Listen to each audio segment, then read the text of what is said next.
The content of this channel is for mature audiences. Parental discretion is advised.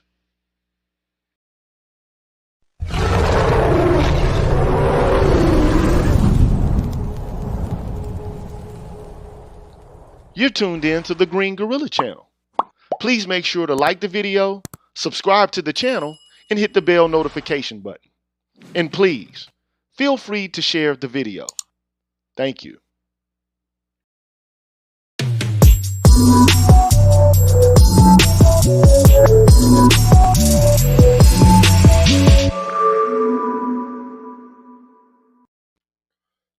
What's good, everybody? I'm the G with a PhD, and you're tuned in to the Green Gorilla channel. It's the place where black men can express themselves freely, straight up, no chasers. And, I strip things down tonight because I have some guests. But before I go to my guests, I want to give a shout out to all of the members of the Green Gorilla channel. I want to give a shout out to Black Dog, Odd Collar, The Face, Craig, Raphael Brown, Omni Americana, Deanne, Donald Watts, Barry Little, Ryan Jackson, hiphop.catv, Black Quizzard 80OS, Coach DC, The Remedy, Kashif Caldwell, Infamous Chillin', I Am Black Man, John Reese Too Much, Nichita, True King 337, B Hillfire, Force Windu. May you rest in heaven, my brother.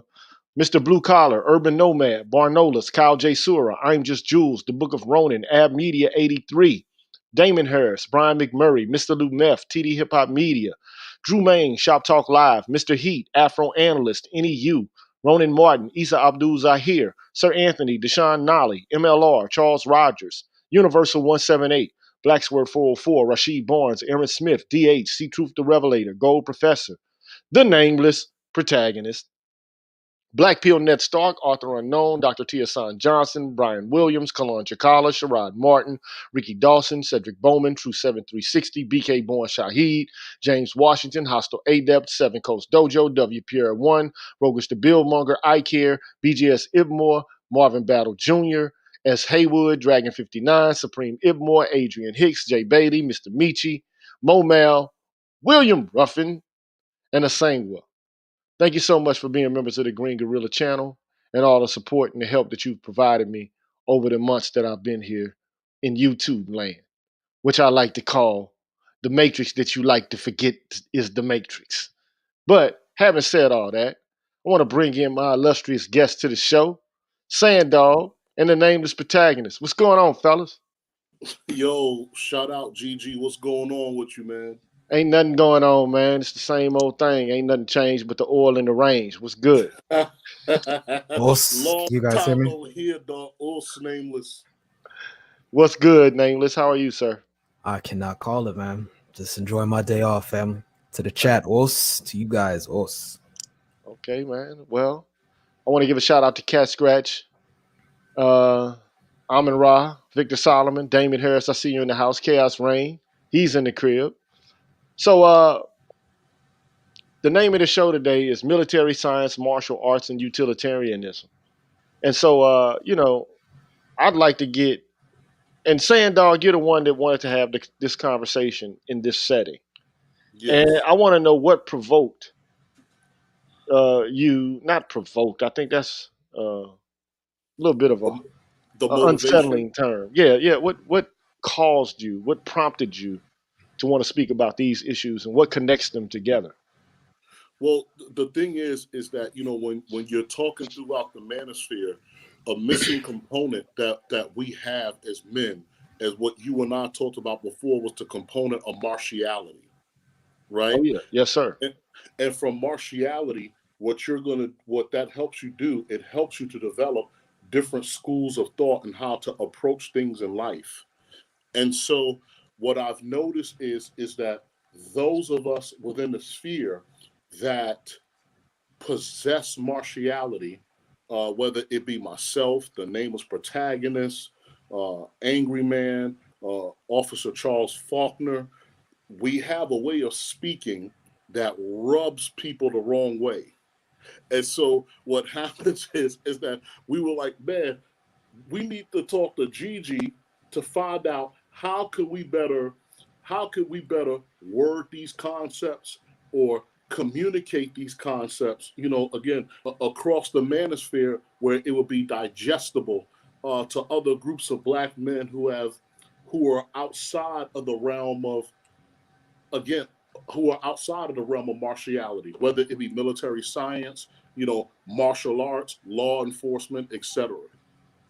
Okay. And what would utilitarianism have to do with martiality or military science, in your estimation? And then, So, first of all, if you could provide the audience with an interpretation or a definition of utilitarianism as you see it. okay.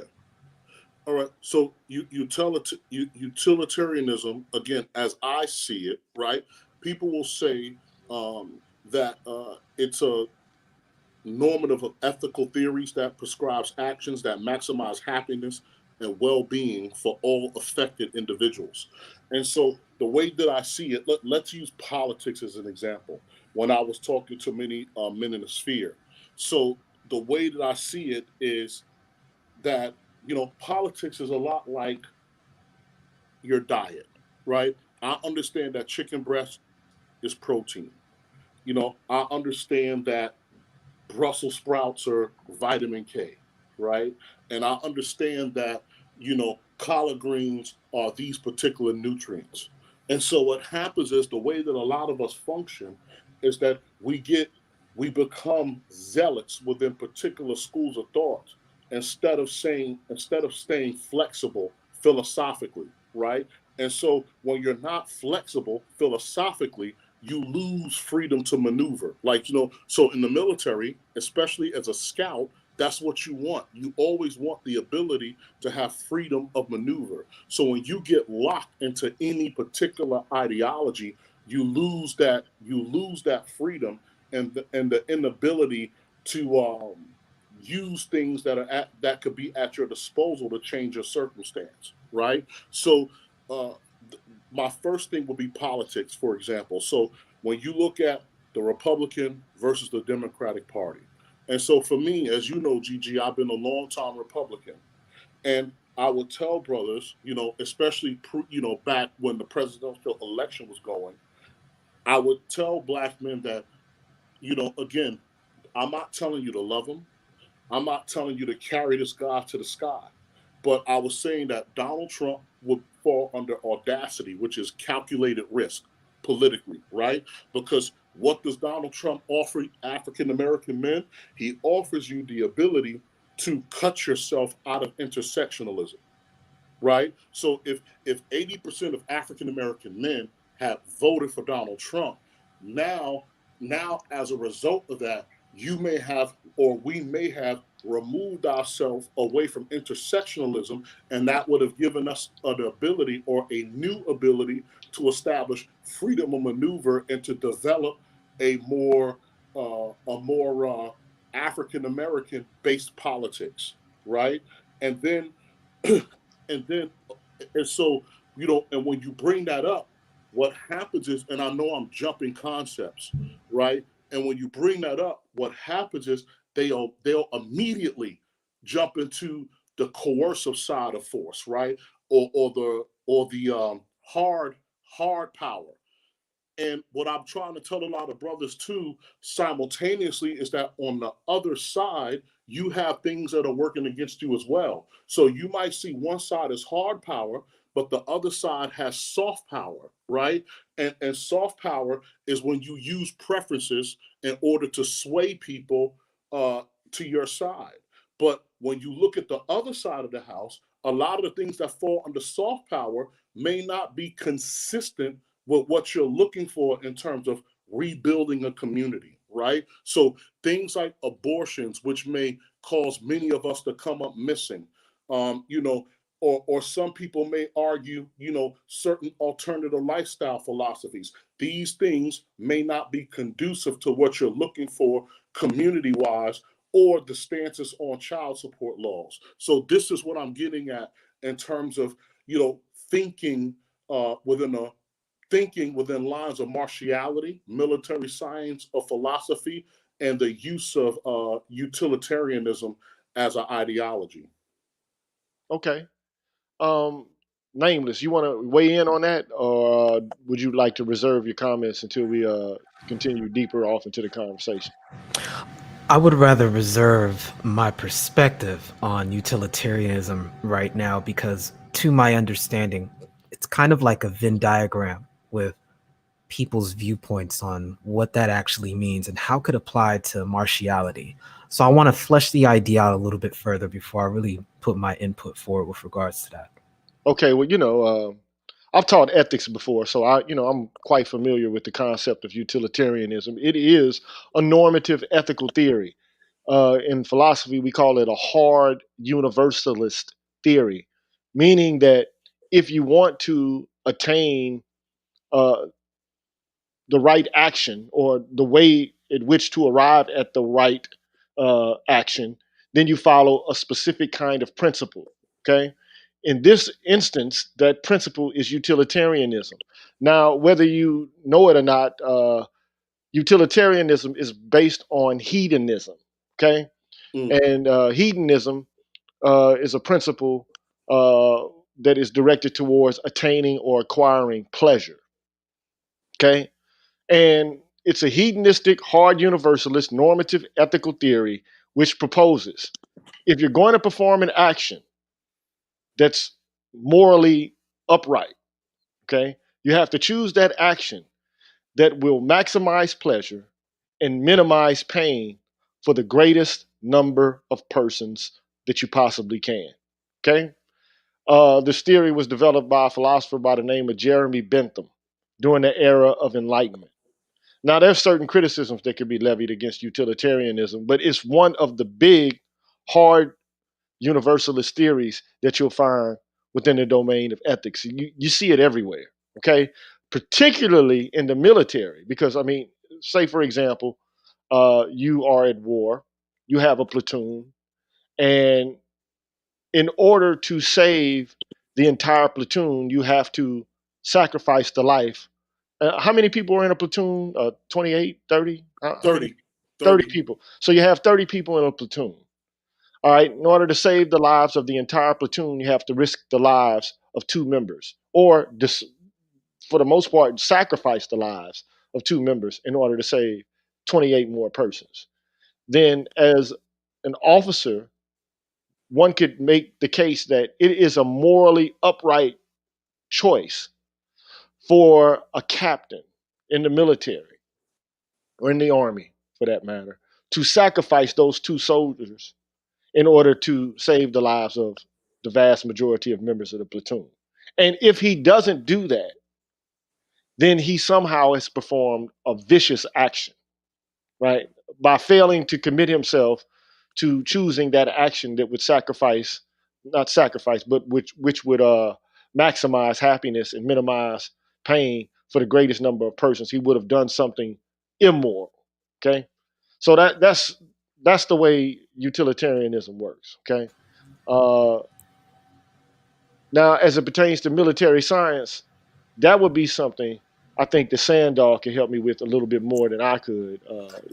He could flesh out in greater detail than I could because he is in the military or Well, has been. there's one thing I could say and present here. In The Art of War, it makes the argument for espionage and intelligence gathering by stating that when you engage in war, it's a strain to the economy, it's a strain to the people, and that nobody's ever heard of a successful strategy dealing with war that involves a prolonged engagement. Skillful engagements are as direct as they possibly can be. So, in the spirit of expressing that idea of utilitarianism, the argument is the generals should be first and foremost focused on gathering intelligence so that they can make better use of their military forces and make the operation as expedient as possible. Correct. I mean, and look, I think it's also a part of the art of war that if it's possible to avoid war, you should do it. Correct. But war is not always fought physically. War is also fought psychologically. War is fought through propaganda, which affects people's psyches. There's been propaganda in this country for the past 60, 70 years directed against communism and against Russia. Okay. And just recently, after the Persian Gulf and, what happened to the 9/11, there's been, a war, a propaganda war against terrorism. Okay. And of course, the government knows what it's doing. I mean, they have psychological operations just as they have physical operations, on the ground operations with soldiers with helmets and boots. Okay. So war is not just something that is, and I'm echoing Nameless here. And if you do have to engage in war, it is a costly undertaking, and lives are expended, and resources as well. So if you're going to, engage, then you have to be precise if you possibly can. Of course, people miscalculate all the time. They lose. Some people are drawn into war by necessity because they have to defend themselves. So there are a whole host of you know intricacies that go into determining when to actually engage in war and how to do so. Um, but one thing that sticks out to me about black men in the manosphere is that a lot of men here, we talk, we communicate. It's like we're drumming ourselves up for battle, but we don't have any M16s. We have no M60 submachine guns. We have no tanks. We have neither sword nor buckler, shield nor buckler. We're just and look, don't get it wrong. Don't get it twisted. I think there's a need for spaces in which men can hash out their ideals and men can make sense of their reality. I think that's necessary. But I also think that a component of manhood actually entails or requires men to act and not to just reflect. Now, I'm a philosopher by profession. And so therefore I understand the benefits and I understand very well the kind of attributes that are positive that flow from contemplation. But I also know by being a philosopher that contemplation by itself can get you stuck in a rut. You become myopic. So then the question becomes, well, after having established some truth about a certain phenomena, what is required of men in order to change those conditions? That's my question. Yes, but this is my so like I said, so this is my argument, right? And so when I talk about when I talk about things like bureaucracy, the use of soft power, hard power, smart power, sharp power, right? Again, what I'm finding is that when I have these conversations, right, I'm rubbing people the wrong way. And my thing is that, I'm saying, listen, right? You're living in the United States of America. If you are not interested in tearing it down or leaving, right, that means that you are willing to deal with whatever bureaucracy or forms of power that exist. So if you're not interested in the two actions that I previously mentioned, then what are you doing? How are you managing your existence there? How are you maneuvering to get what you're looking to get out of that, say out of the particular society that you're in, right? And so what happens is if you bring up left or right or any ideology, Gigi, right, especially as it pertains to left and right within politics of the United States, and I tell a lot of guys like, hey man, listen, I'm at zero. But for whatever reason, right, for whatever reason, these concepts or these ideas, they trigger them. And so people will get locked in. They'll get locked in and say, okay, well, what has this political party done for black people? What has that particular political party has done for black people? And then I would ask and say, okay, well, what's your scale of involvement, right? Because, even then, like, remember, like you said, there are multiple forms of war, right? And what a lot of people don't understand, first, before comes a war, is forms of bureaucracy and warfare called diplomacy, right? And so at the end of the day, I'm looking at black men as a whole, and I'm saying that the first step is having a national interest when it comes to diplomacy. So collectively, you don't have a national interest. What is it that you even want? What's your agenda? And how I know that we don't have an agenda is when people ask me, well, what has this particular political party done for black people? And I'm like, well, based on what? Because collectively, right, when you look at the 10 steps in operational diplomacy, the first one is national interest, and you don't even have it. Right. And there's something lost. Let me just make a comment. And I went over this. I went over what I consider to be a problem with black democracy and how to change it. Now, we live in a democratic nation.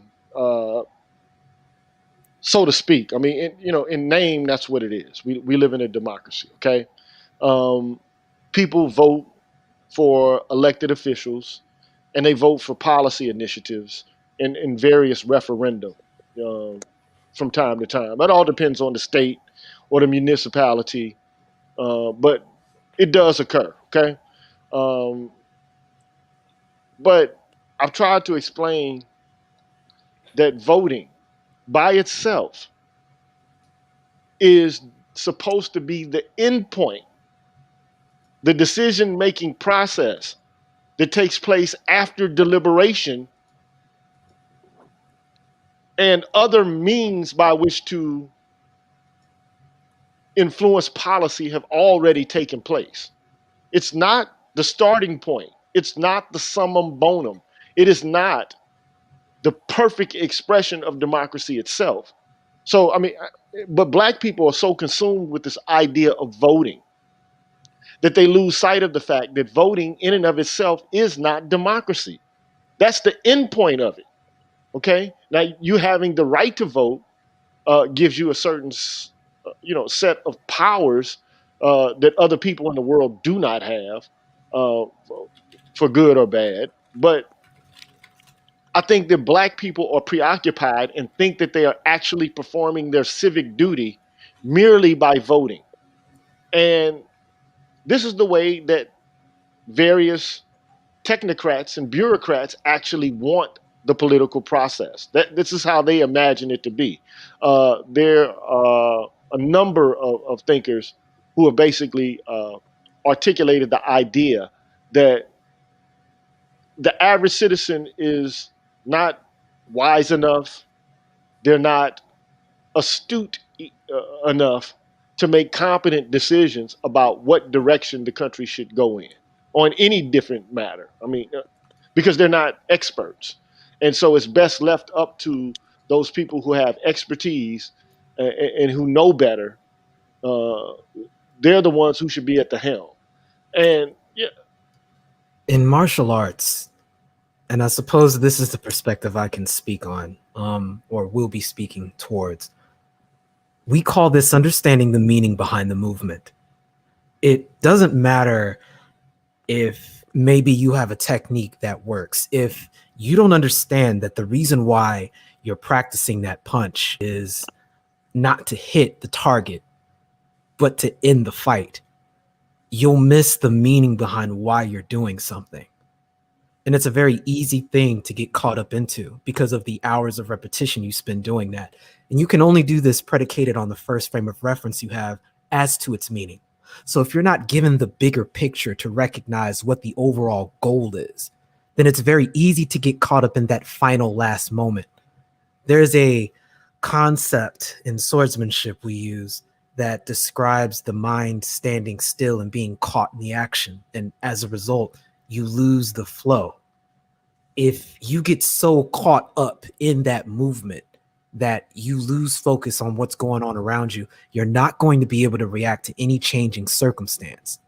That's the reality of the training environment, a artificial environment, and what happens when you actually apply it in a real fight or on the battlefield.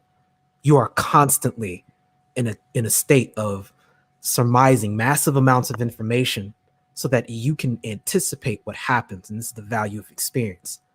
But this is speaking to your earlier point. One of the progenitors of the martial art that I study, Togakuryu Ninjutsu, was tackling a very big question that was happening in the late 1800s in Japan. The question was, how is it any good for you to sit down in a mountain, meditate, have full understanding in the mountain, but the second you go to anywhere else outside of that mountain and you lose all form of enlightenment and understanding of the world around you? Is that a real state of understanding at that point? And the solution to that was to create a ritual, again, of going out into the world and taking the principles of what you know and getting that bigger picture. And it was under that pretense that the progenitor of the science I studied went to China and went through all kind of fights, experiencing different perspectives of martial arts and martiality. And by the time he came back looking for a student to teach the current grandmaster we had, he was able to take the previous information that he had and really build on that. One of the ways to move forward, and I got a quote here from Miyamoto Musashi. He says, "The way of the warrior can be said to be the twofold way of pen and sword, and he should have a taste for both ways. If a man has no natural ability, he can be a warrior by sticking assiduously to both divisions of the way of the sword and the pen." And for us, speaking with Black men in particular, we have not had a cultural narrative to express any of those modalities through, outside of an incomplete faction of the gang culture, the prison culture, and the military. And these are incomplete unless you have a ethnoculture back home to augment this information with. And I think that's why we struggle a lot of times to see the bigger picture on why having these things is necessary. So we overvalue the training environment, but we don't understand that the field of conflict extends outside of the street, but into the courtrooms, the financial system, and even things dealing with the media. Oh, of course. And so it's unfortunate though, most Americans, and this is true of Black Americans, I think even more so than other ethnic groups or racial groups, that we don't have a profound sense of orientation towards any goal whatsoever. Uh, Apart from the goals that are meted out to us by the very persons who enslaved us and subjected us to torment to begin with. Uh, and how do you get people to see this? I think more than anything else, Black men in the manosphere know that something is wrong. They have to sense that something is wrong. But I think that Black men in the manosphere are preoccupied with women, so much so that the only frame of reference that they have for dealing with their problems is going to be centered around women. But the solution to the problem, as far as I can see it, will have to do with not paying women any attention and going out and forging your own way because they're not going to do it. Uh, Correct. not within this frame and in this culture. It's not going to happen. This is why I've always said again and again, there's no one coming to save us. Now, yes, it is true that Trump, he wasn't, in reference to Black men, very kind towards our cause in relation to race. But he did have a policy platform that I think would have stalled or pushed back the gains and the momentum of intersectionality. I do think that that's the case, and Indeed. you could tell because he he enacted a policy, um, and it's called the Race and Sex Stereotyping Act, which for the most part says, okay, you can't stereotype a sex and say that a specific sex is patriarchal and therefore they're malicious. That's a step in the right direction. Okay. Now, as it pertains to racial matters, I think there's much to be desired there. But it was a start. That's why I called it the Malleus Maleficarum. It's the witch's hammer. Because Yes. I Mhm. think that at the current moment, what we have, and I've said this again and again on this channel, that the source of all of what we see now as it pertains to popular culture. So there is a war being waged. It's a psychological operation. Okay. It's an educational operation. It's a value instilling operation. All right. And it's something that was initiated by white women directly after the civil rights movement. It's second wave feminism. Okay. Now, there is no consensus amongst feminists Okay, just like there is no consensus amongst men in the manosphere. There is no precise value system to be outlined here, but there are some commonalities.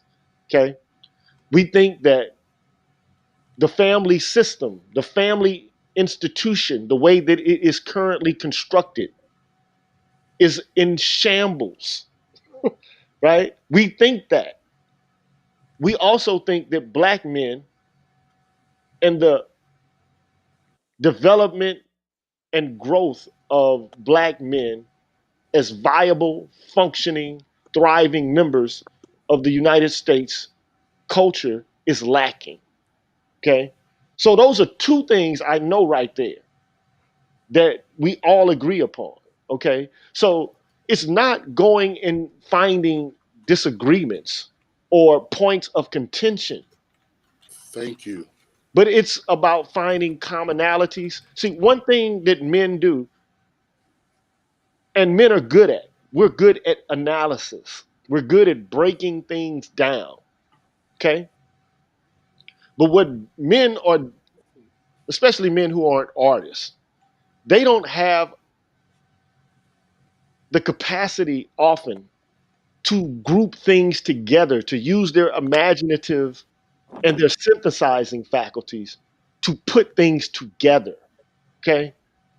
And I think that there is a preponderance of activity associated with analyze, analyze, analyze, analyze, analyze, split, split, hair split. Let's break things down some more. And I love breaking things down. I love analyzing.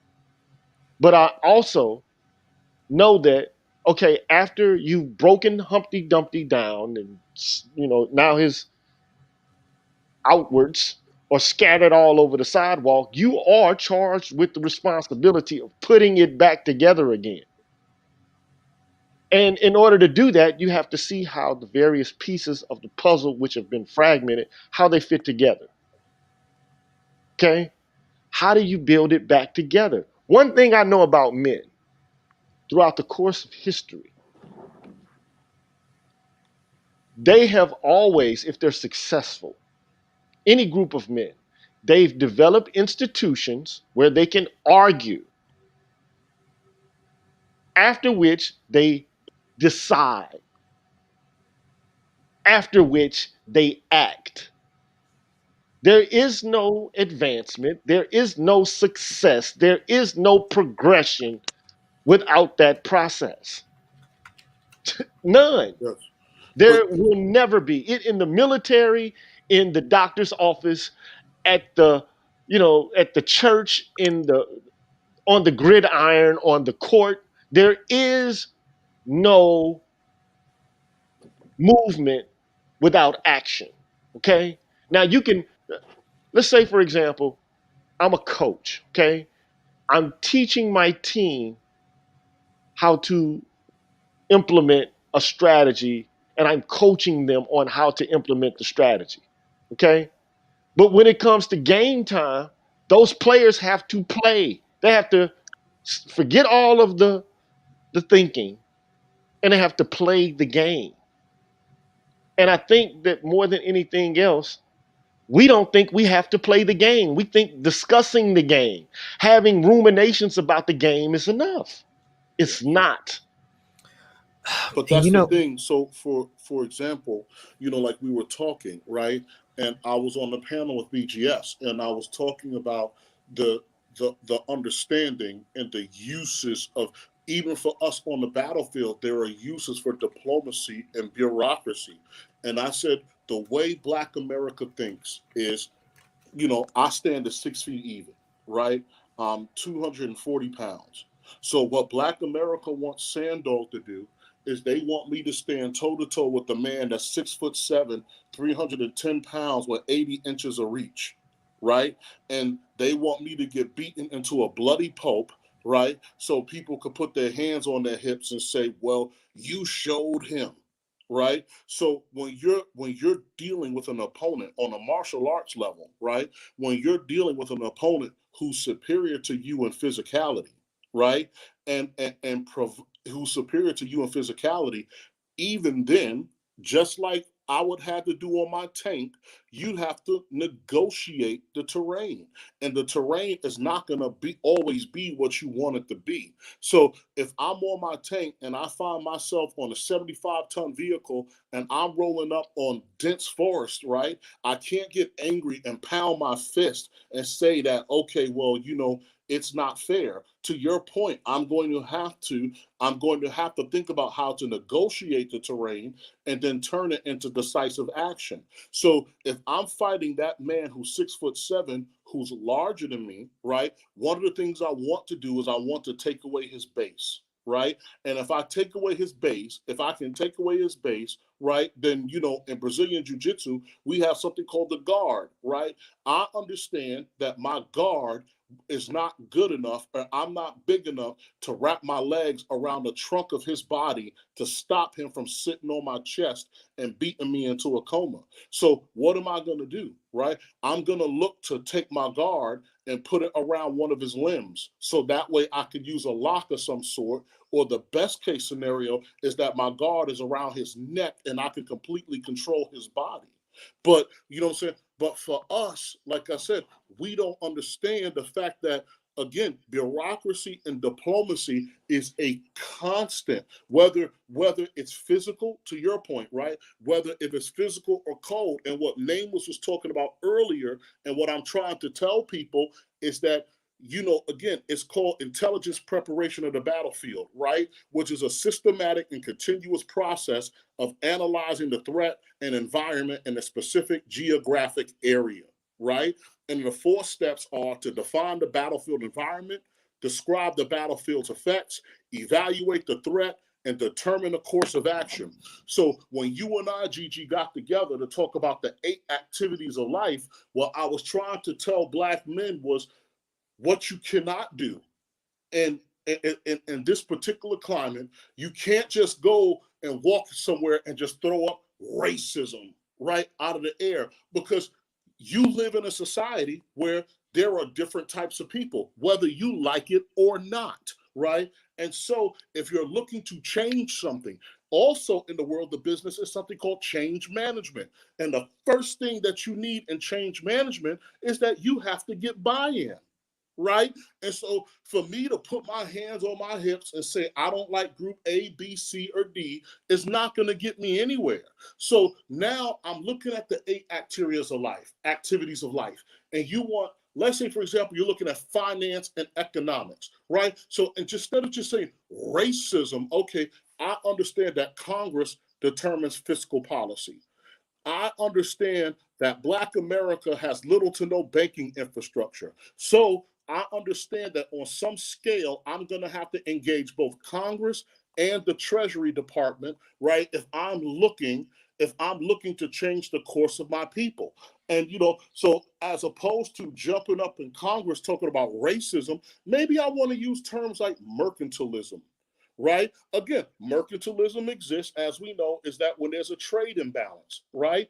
And so I could take things like redlining and other forms of financial abuse and relate it to mercantilism. And then I could say, listen, how could we be engaged in a trade war with China when we have intra-mercantilism within our own borders? How can a house divided stand, right? And so now now what I'm doing is, to the greater society, I am presenting an argument. I am presenting a course of action. I'm presenting a course of action in a manner that doesn't immediately exclude anybody. And I know there's a desperation that you want to be blackity, black, and you need to show them. But that's not how the world works. That's not what the terrain is giving you.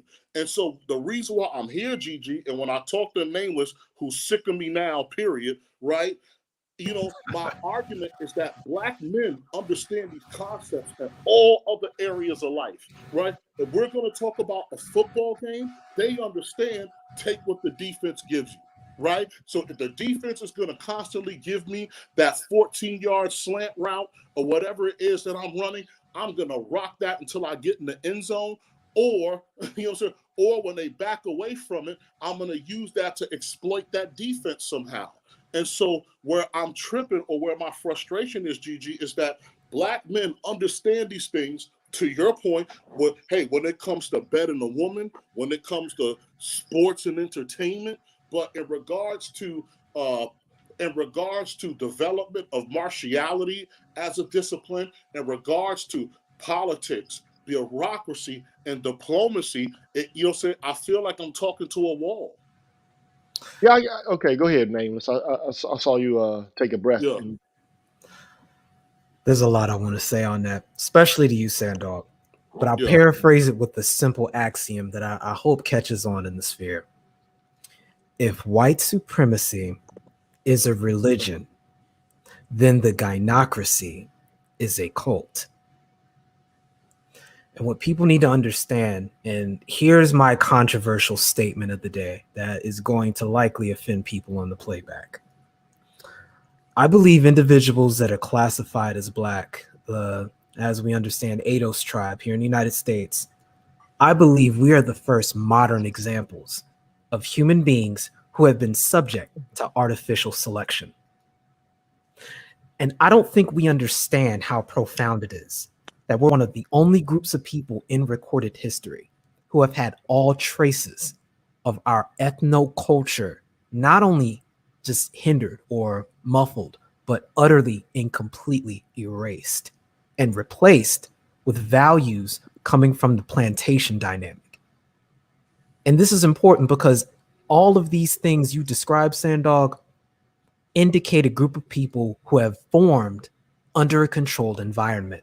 So there are many things that you don't need to understand the context of to simply make it. We have a value of our own individual strength.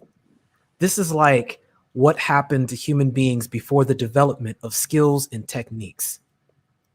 In swordsmanship, we have a concept understood as kin no sin, which means to intercept and forestall the opponent. What this means is you have to be an individual who is before the environment. In other words, you can recognize subconsciously the ever moving changes of any given situation. And as a result, you can move ahead of time. And that allows you to forestall the opponent. Everybody else is stuck in a position to where they're simply reacting to their environment. And if you've grown up, if your understanding of the world around you is predicated on this idea of reacting, constantly reacting, the only way you make it is if you have incredible natural talent. And just law of averages is going to say the overwhelming majority of individuals are not going to be born with overwhelming talent, because that wouldn't be overwhelming extraordinary then. That would be average. And the fact that we made it this long without needing to formulate a strategy, skills, and techniques speaks to what really is our greatest strength, but at the same time, what keeps us back.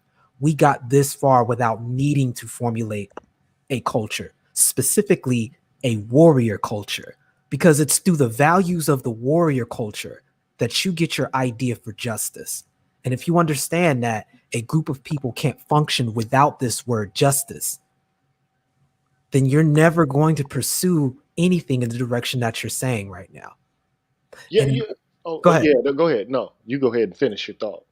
So all that to say that without your warrior culture and a directed discipline that is controlled and has agency within the group of people who create it, you will never be able to compete across the different fields of power, nor their vectors, irrespective of it's on the bureaucratic level or even on the martial level physically. It's not going to happen outside of an individualistic level. You have got to have a warrior culture.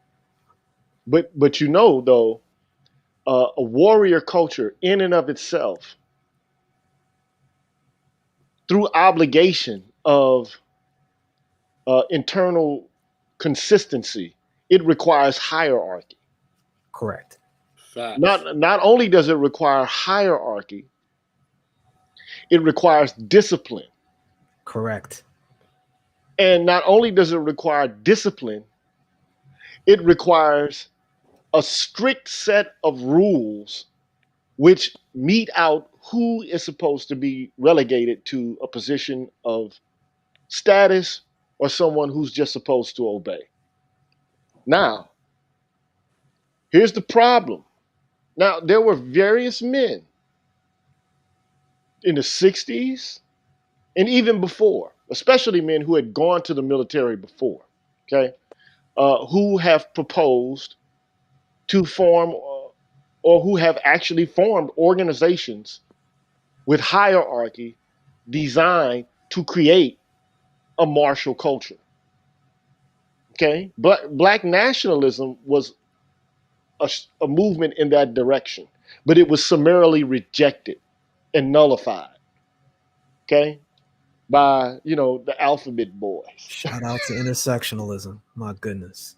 It was stymied, and at the current moment, black people are so bought into neoliberal and bourgeois society, and it is almost as if we're fish in water, and we can't understand that we're actually enmeshed, thoroughly immersed.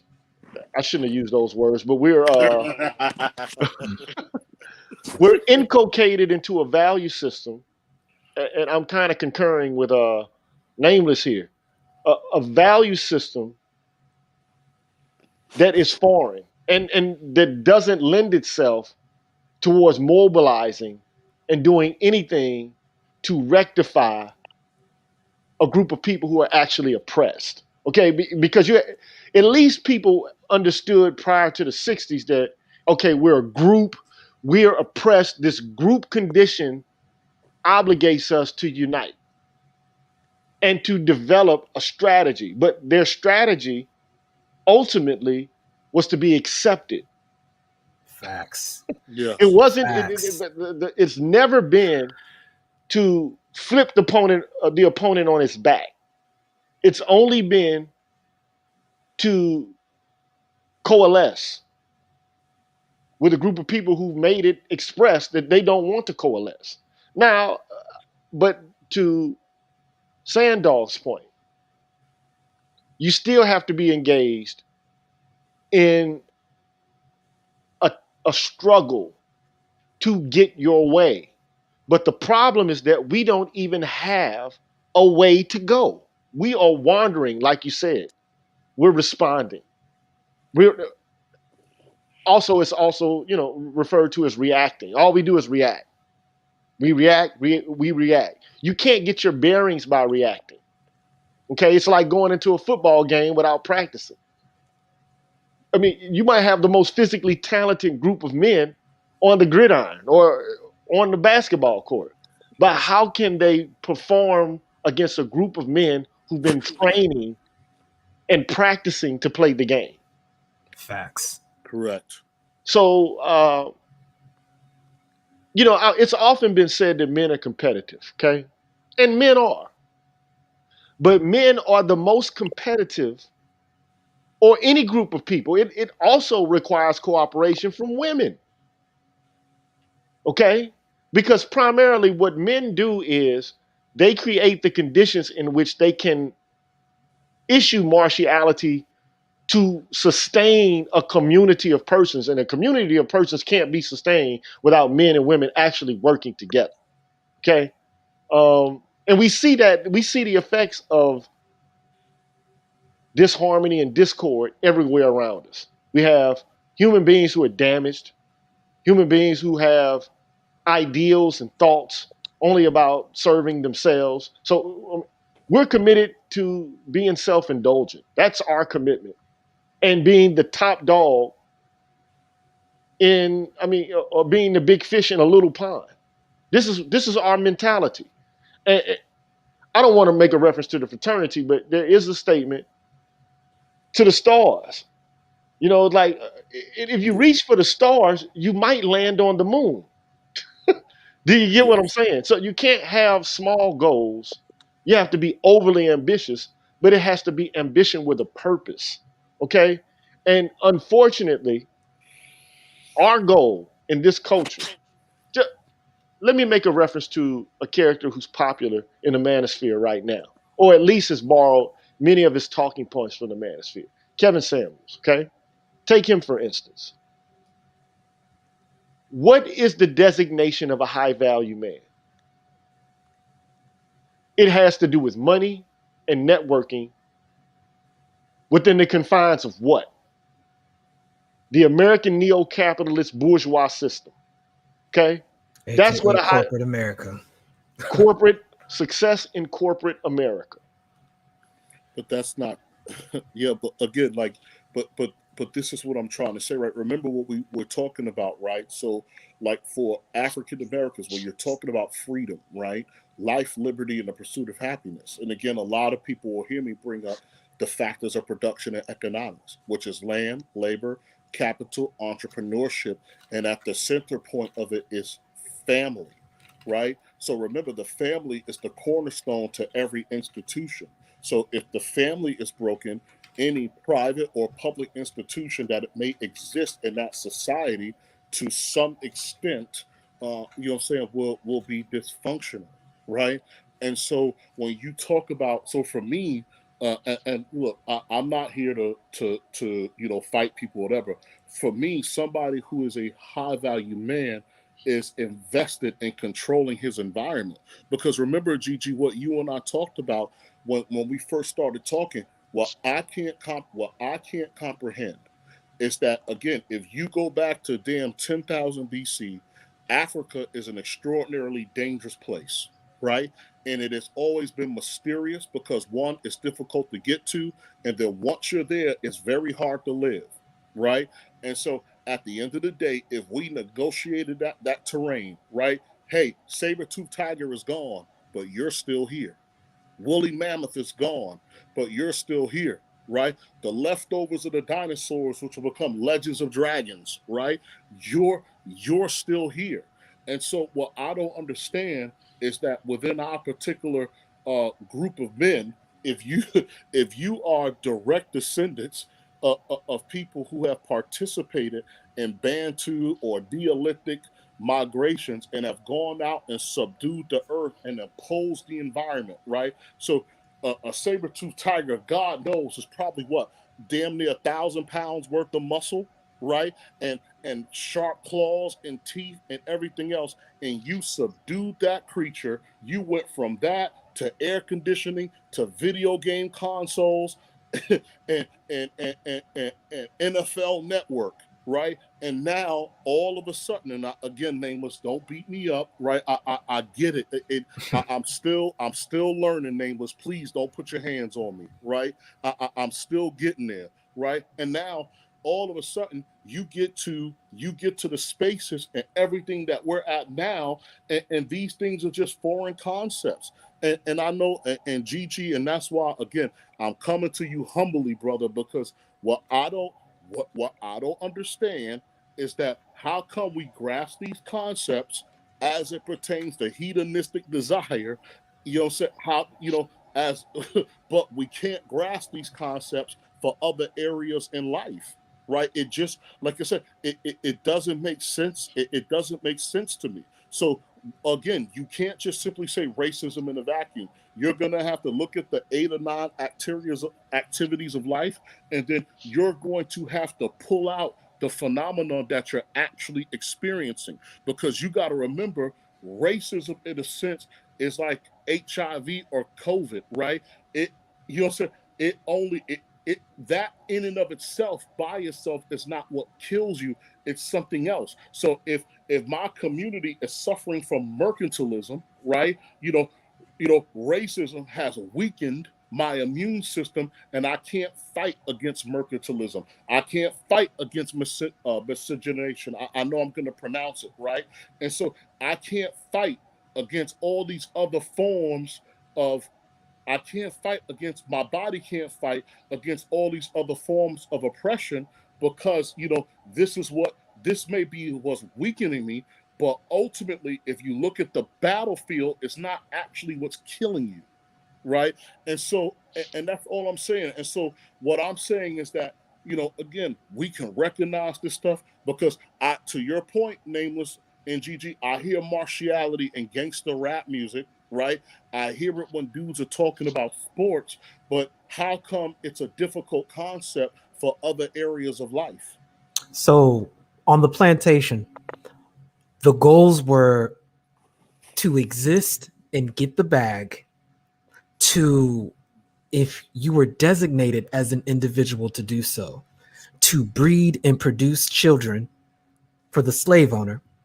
And lastly, if you were a woman, you could attain meritus manumissions by producing enough children that compensated for your value on the auction block. Generally, that number was anywhere beyond 8. It could be as high as 12 for a lot of people. When you look at what happens now, people again recreate what it is they had from where we came from. If you have a value system, and you need to remember with us, our intrinsic and extrinsic value were exactly the same for over 400 years because we had the auction block tell us what our value was. We literally continue to recreate our worldview based on those values. So if the family unit consisted only of a mother and child, it's not a surprise that when the environment facilitates this dynamic, we play it out over and over again. Why? A lot of this might even be genetic because this behavior was required to survive that artificial environment. Human beings are not like horses. We're not like ants, spiders, or giraffes. We're not born with a plethora of intrinsic knowledge and survival instincts. We have to depend on our immediate environment to get the context clues for what's going to be required for us to survive. And in those first 7 years where our neuroplasticity is the most, we need to have a culture, which is an invention by human beings, to help mitigate the dangers of the environment and to serve as a form of artificial memory to condense useful information in surviving the environment. If we don't get this information within those first 7 years, it's very unlikely that we will. That goes twice over for the women who will grow up and teach these same habits to other children. My point remains that if you do not address the culture, you're not going to be able to create a parallel to what you're talking about. The black codes in this country historically have only allowed for us to exert any of those measurements of power against each other and people who look like us.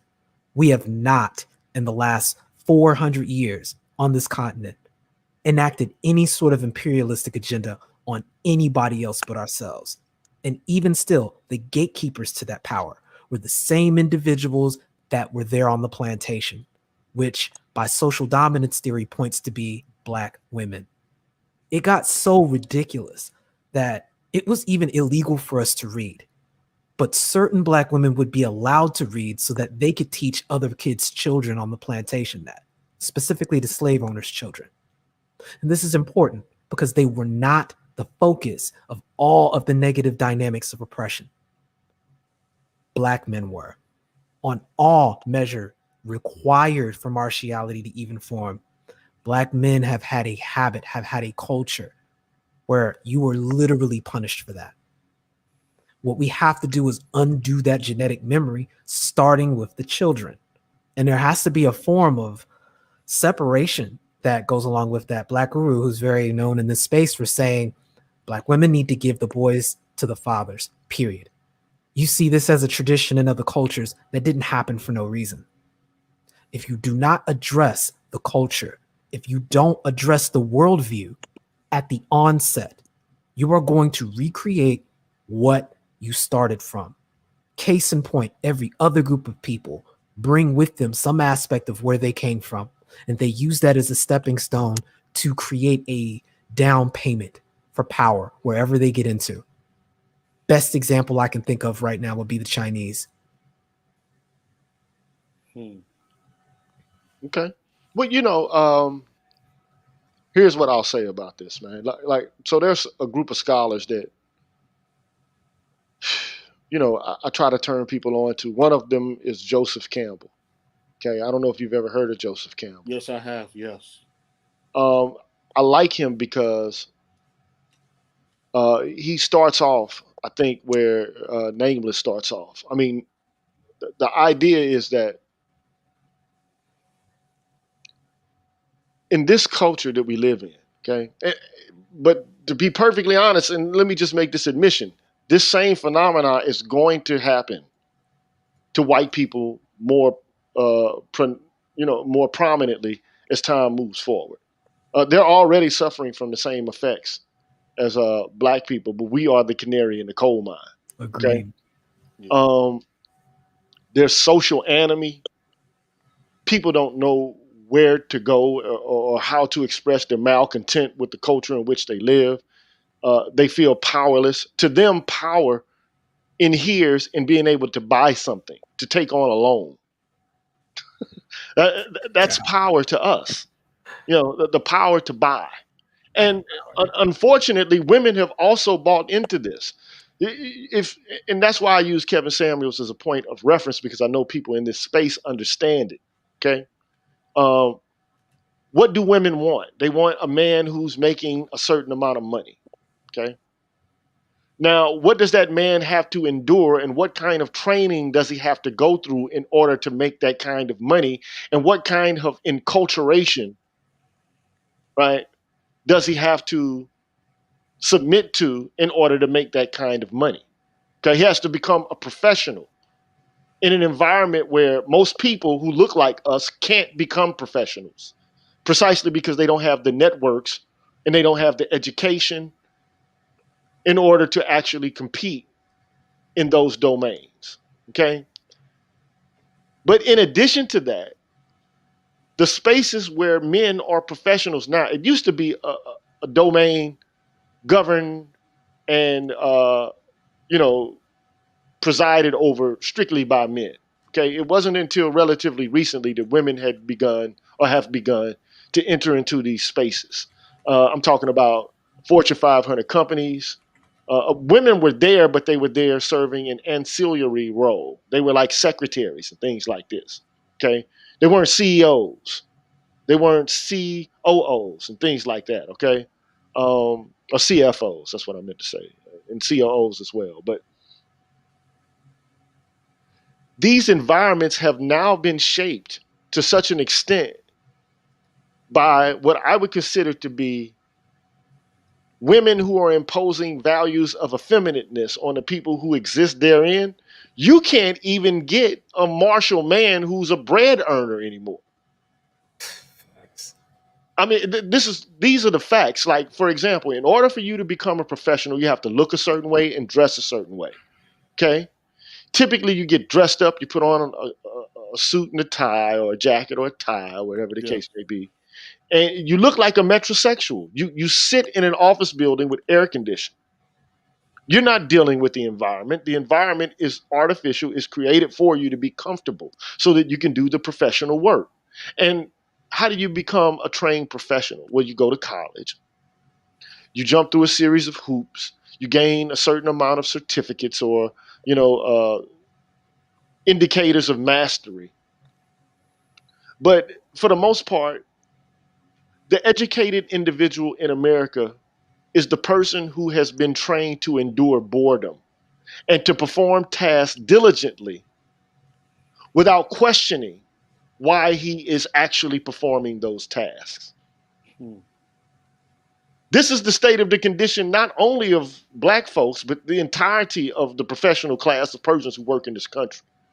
And this is why the college has no longer, or the college, the academy, is no longer a place of contestation.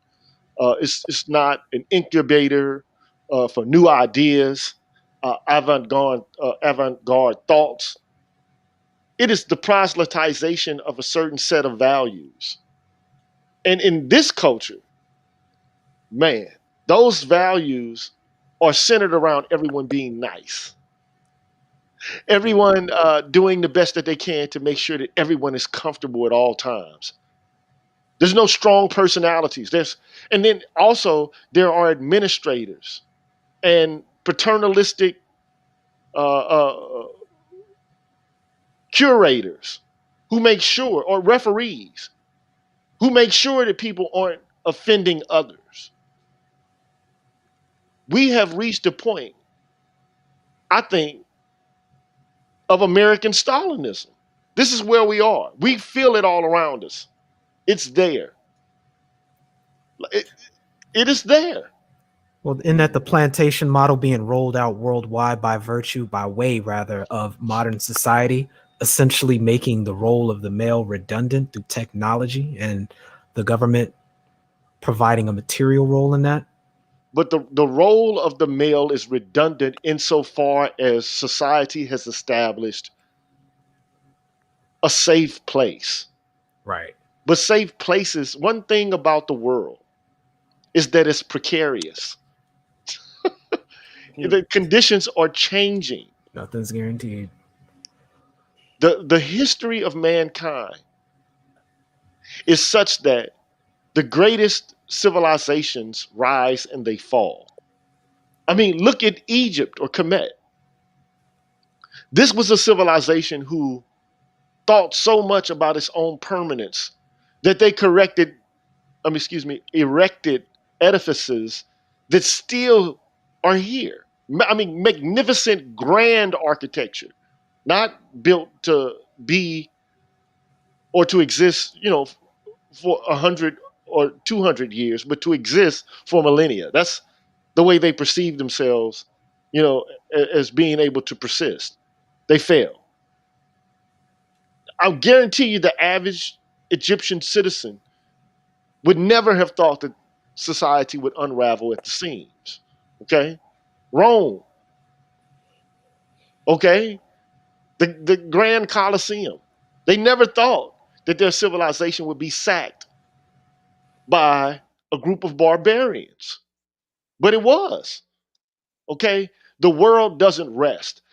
All men throughout the world are not thinking the way the average American male is, especially from the professional class.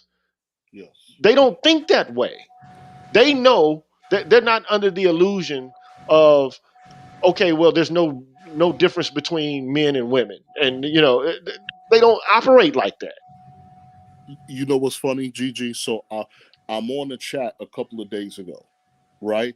And I'm talking because in my line of work, you know, I regularly visit societies that were once thriving where things bottomed out. Iraq was doing great in the 60s, right? Egypt was doing great in the 60s. Afghanistan, Pakistan, Nigeria, you name it, right? And for whatever reason or another, there was a military coup in some of these places where the army had to step in and take over, or forms of tribalism, religious extremism, etc. And I, everything you just said, I said the same exact thing. And you know what the response that was that I got back? I got back two responses. One, I sound like an old white man with an outdated value system. That's one. And then the second thing I got back was, well, America is different than those places. And at that point, I just had to leave the chat because I'm like, dog, if you just, you could look at the fall of the Roman Empire and damn near tit for tat compare that to what's happening in America now, right? And so that response that I got was that, well, again, I'm thinking like, I'm thinking like a old white man, and the fact that, yeah, whatever you experienced in Mogadishu could never happen in the United States of America. Man, look. Okay, so I study philosophy, right? So let Yeah, me stop with all the pretentiousness using these big ass words and shit. Okay. yeah, Okay, so I studied philosophy before Socrates. So typically people start their collegiate education at Socrates, okay? But I mean somebody who's trained in philosophy will go back to the pre-Socratics. So you have the poet Hesiod, okay? And then you get Homer, and after Homer, you get Xenophanes, well, not Xenophanes, but Anaxagoras, Anaximander and Thales. And then after that, you get Pythagoras, and then you get Xenophanes, and then you get there's a whole host of these guys. You got Parmenides, Heraclitus, but I'm a Heraclitian, okay? And Heraclitus basically believes that the universe is in flux. that it doesn't rest. And one of his most famous sayings is that you can never step in the same river twice. Okay? Yes. The world appears to be stable while it is stable, Right. but it will be unstable. That is nature. Okay? This is the way the universe is set up. It's not set up to create you know, outposts that are like resorts. This is not the way the world is. The world is a dangerous place. It has always been dangerous. But what we are preoccupied with is eliminating every scintilla of danger. And we imagine it away. And yet we do know that there are threats outside of our borders. And, we make reference to those through popular culture. Okay. And the enemies change. Okay.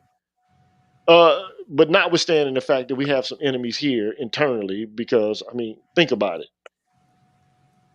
I don't like to refer to race all the time, but I do know that it's a permanent feature of our existence in the United States. I do realize that. Okay.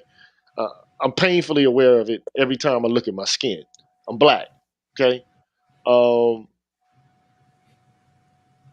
but the world is a precarious place, man. And there's nothing determinate forever. And Okay. Thank you. So, but why? But Green Gorilla and Nameless, I know you're tired of me. But Green Gorilla, when I bring up these concepts and the things that we talk about with black men, why am I always the asshole? because again, at the end of the day, if we're operating on the dynamic of artificial selection, meaning we are a synthetic result of a sanitized environment where we have not had to actively engage in imperialism on our own, we don't understand equilibrium. Period. This I'm glad you said this concept of non-permanence.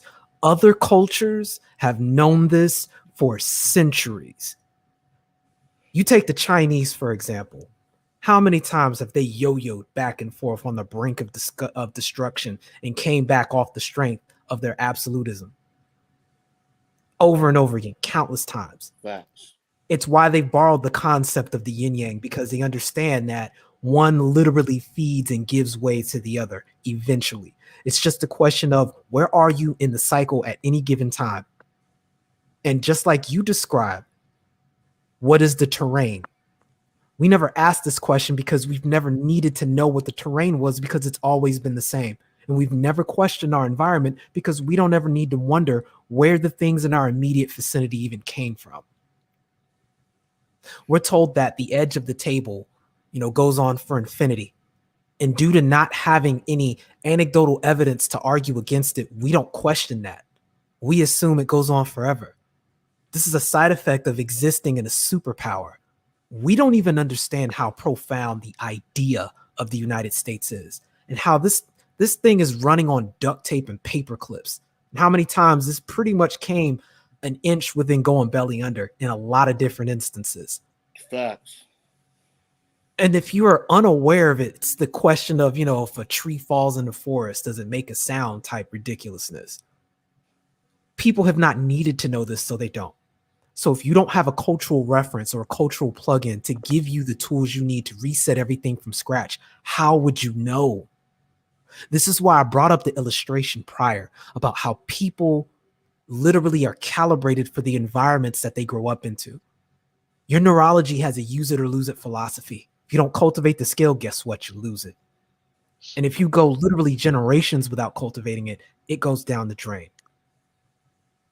If people don't understand that in this fourth industrial wave, when the idea of the superpower or the exclusive superpower is going out the window, and we're facing a world where the United States may even become secondary to a few powers, people don't know what they're giving up or how far behind they are in the greater narrative of the conversation. especially if you're used to just accepting the environment for what it is for the sake of simply going back to the lowest common denominator and reacting rather than taking the initiative and being able to move ahead of the environment so you can change it. That's the hallmark of a strong culture, its ability to adapt to the changing environment. Well, I've said this on many occasions, but let me make reference to it. And there's a brother out here who, said something about Kemet and Greek philosophy, and I mostly agree. Look, I'm very well aware of the fact, and I was as an undergraduate student, that philosophy didn't begin in Greece. Okay, I'm just using this as a reference point. Okay, in order to make sense within the context of this conversation that we're having right now.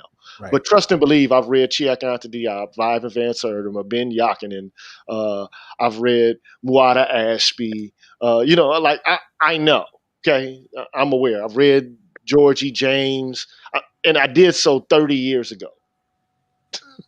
So I'm not a newcomer to this, but this is how long I've been, studying, these ideas and these concepts. And I've read Raoul Effer, Amen, Marimba Ani, or Donna Richardson's her government name. But I've been studying this for a long time. Okay, so I'm aware of that. But I was just using that as a reference point. But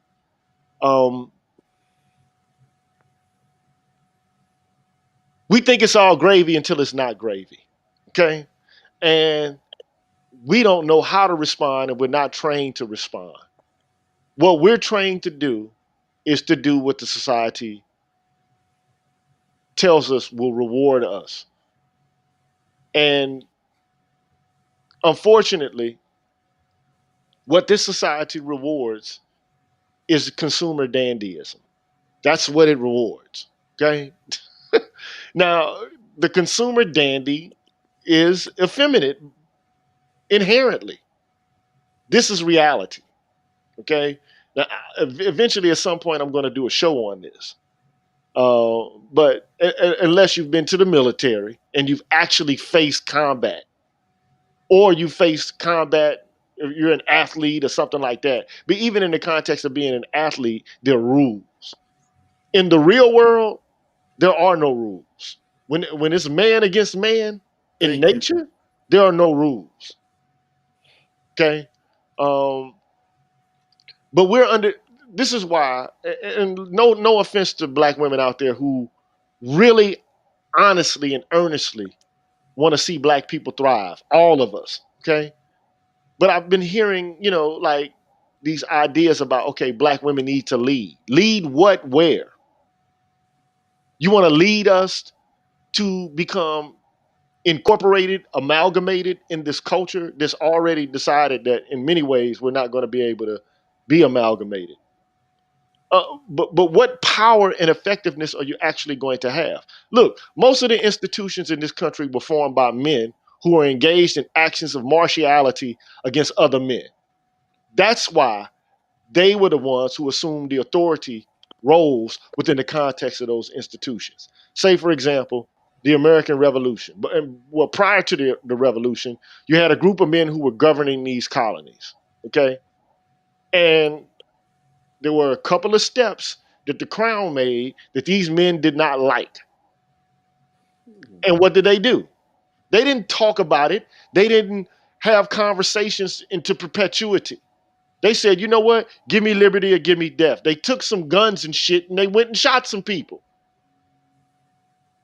Now, it sounds fucked up, but that's what they did. Or am I under an illusion about what they did? Maybe I read it wrong. No, this liberty or death. I mean, but go ahead. But they likened their condition to slavery. Yep. That's what they did. They compared the way they were treated by the crown to slavery while they were in the process of trafficking slaves. But doesn't that speak to their values of what their definition of what freedom means? their definition of freedom has always been freedom associated with themselves. Yes. It's never been freedom associated with freedom like universally, because they Fact. are the universal There in we their go. minds. There we go. They consider What you say, Nameless? Who's God? I've been trying to drill this in your head, Sandog. I mean, let Gigi tell it, man. Maybe it'll stick when he says it. well, they consider themselves the universal. I mean, dude, I've read all of this, man. I call it existential generalization. Gigi, Uh, you know what got me? You know what really got me? what that When is? they did those freaking golden discs and shot them out into space with the pretense of saying, should alien life exist, here is a marker of our existence. And in it, they had cultural artifacts from all over the planet. But within them, when they went to the fundamental form of human beings, they used the classic drawing of Adam and Eve that everybody saw in their children's Bible growing up. And when I saw that, I was just like, ain't that some bull? These folks are they represent what percentage of the human race? And they have become the poster children for it. Well, let me just say this, man. So, that's why it's important for you to understand philosophy, man. They're like Hegel, to me, is the perfect embodiment of, philosophically speaking, of white men who think that they're God. But it's not just men.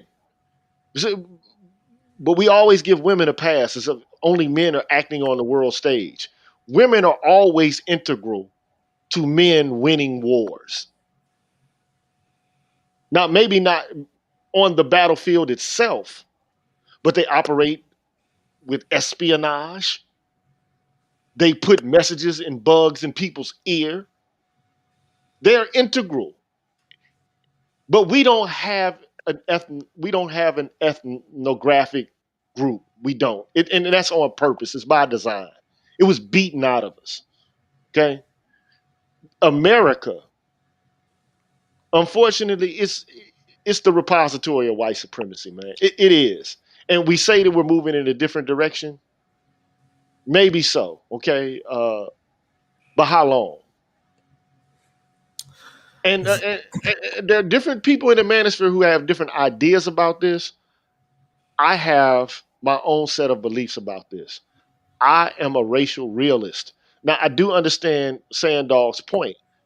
Like, where there's similarity and there's room to reach across the aisle, and there are people amenable to listening to your position in order to help you achieve your objectives and your aims, you can form temporary alliances with strange bedfellows and get shit done. And you ought to be actively engaged in doing so. So I don't see, like, especially black men in the manosphere, if black men in the manosphere have a problem with the way the left is interfering with intimate partner relationships and family life, well, then they need to bond and band together with conservatives. There's no reason why they wouldn't do that. If you have a conservative value system related to the family and intimate partner relationships, then the left is not the way to go for you. Now, you might get a check, but with that check, you're also going to get paternalism and intrusion by the state. We already know this, man. I mean, if the government gives you something, a bureaucrat has to determine your worthiness of having it, and they're going to want to monitor your suitability to continue receiving the subsistence that they give you. This goes for Section 8. They're going to come. They're going to want to come look in the house. It goes for you getting an EBT card. They're going to want to know what your disposable income is, and they're going to want to see the receipts. Even welfare at the current moment. They're going to want to intrude and invade your personal space.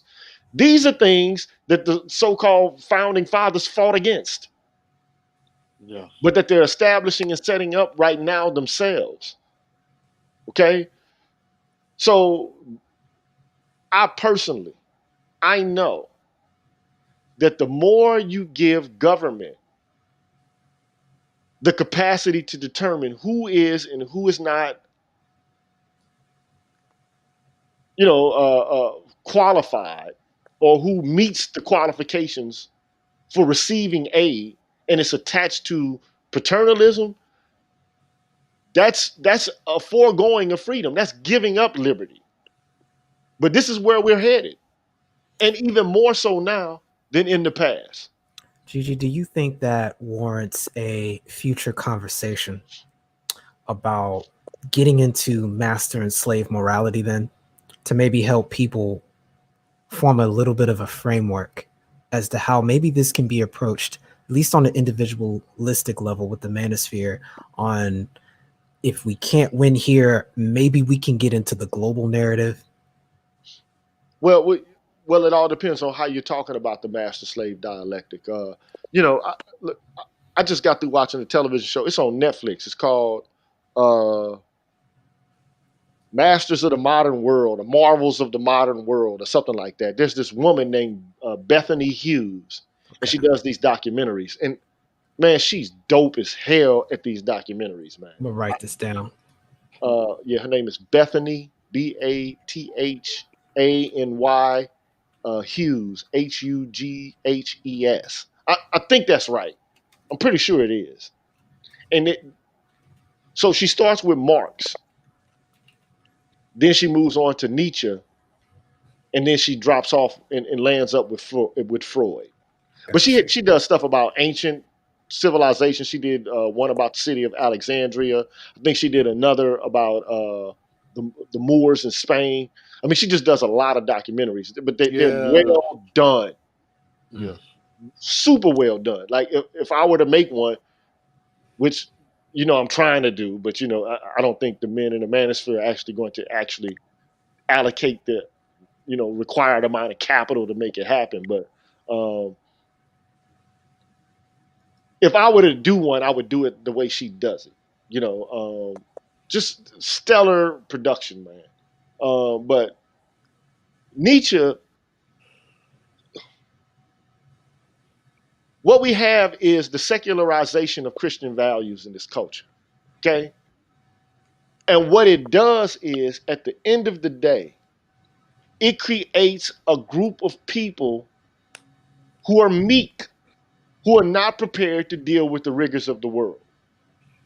There will be hardly any innovation. The assholes are the people who make shit happen. Okay? People who are not following the herd, people who are willing to forge new paths, those are the ones who are the innovators, the movers and the shakers. People who have obsession with doing something great. And they're egomaniacs. But so what? Oftentimes these egomaniacs, it might be negative that they're egomaniacs, but they also have, they're positive externalities associated with some of the things that they do. But the problem is, human beings don't have any meaning anymore. At one time, there was meaning in the world. You knew your station, you knew your rank in the world, you knew who you were. That doesn't exist anymore. God is dead and we killed him. Nobody operates as if there's a God anymore. Even though people go to church and they profess that Jesus Christ is their personal Lord and Savior, and that Allah is God. They don't walk the earth acting like that. Yes. The world is not an Right. enchanted place anymore. It's just not. Okay, and people are looking for meaning any and everywhere.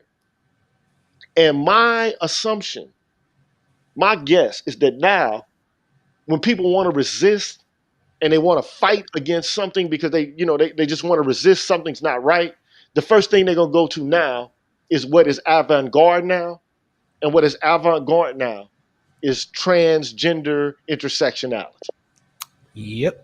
It would have been in the 60s, it could have been SNCC, or it could have been the Black Panthers. In the 50s, it could have been you were a beatnik wearing a black jacket and putting grease in your hair. It could have been a number of things. In the 60s, you could have been a hippie. Okay. But now it is transgender intersectionality. That's what it is. So if you want to stick it to the powers that be, you deny that there's any biological grounding for the articulation of an expression of your sexuality and your gender. I call it biological denialism. But that's where we are now. And I think that these women who've created this whole endeavor, a lot of them are neurotic. They're fanatics. A lot of these people, they want you to deny reality.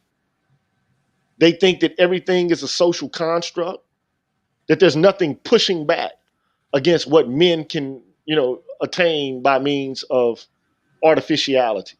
Like human beings are animals, man. Thank you. You cannot deny your animality. But we can put clothes on it, put some lipstick on it. You can put lipstick on a pig, it's still a pig. Okay? You can put deodorant on a human being, he's still a human being. You can put Gucci, Fendi, Prada, all that shit on a human being, it's still a human being. And we're animals. Now we're a unique kind of animal, but we're still animals. Male and female. And we have hormones. And these hormones have an impact on our behavior. But it's unfortunate, men are losing testosterone in this culture. And it's by design. This shit is by design. Look at what we consume. Look at the activities that we're engaged in. Look at the shaming and the guilting. Everywhere there's someone ready to shame you and to tell you you're a bad guy. Yeah. So all I can say is, man, we're in trouble. Black people, black men, I can't talk about black people as a whole. I'm talking to the manosphere. I do believe that Sandog is correct in saying, look, first of all, you have to develop a set of goals. What do y'all want to do? What do you want to do? And the means, who cares what they are? As long as you get to your end.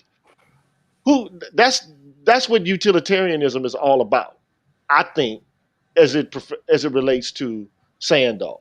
It's like, okay, here's the goal. How do we get to the goal? Well, we have to choose various means. Well, the means justify the end. Right? Yes. So we have to do what we have to do to get what we want. Doesn't matter who we're dealing with. It could be a Republican. It could be a fucking Green Party. It could be, whoever. Doesn't matter. It could be the Proud Boys. Doesn't matter.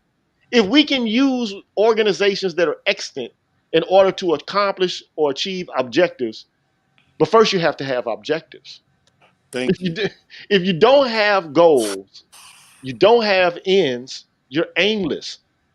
Don't be an aimless protagonist.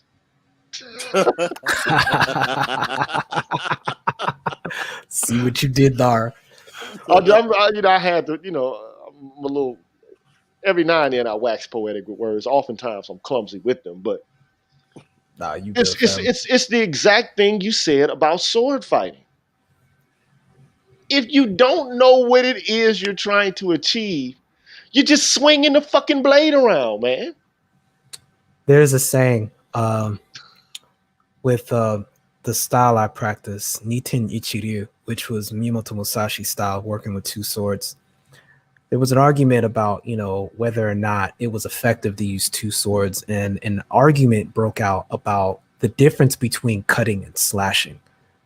And the conclusion was the difference between an individual slashing and an individual who is cutting is that anybody that has a sword can swing it and they can slash. And even if somebody dies immediately, what they did was still slashing.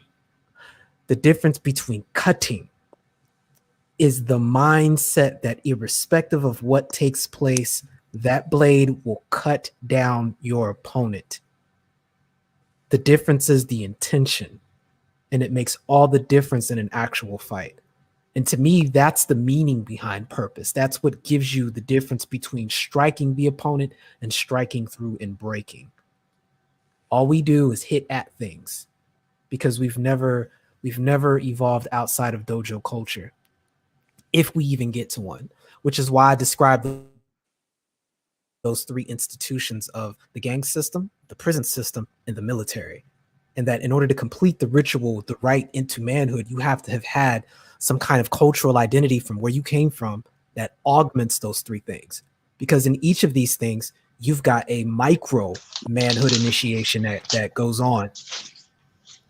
And so this is why once we understand where you came from, you can then begin to have a better idea of where you need to go.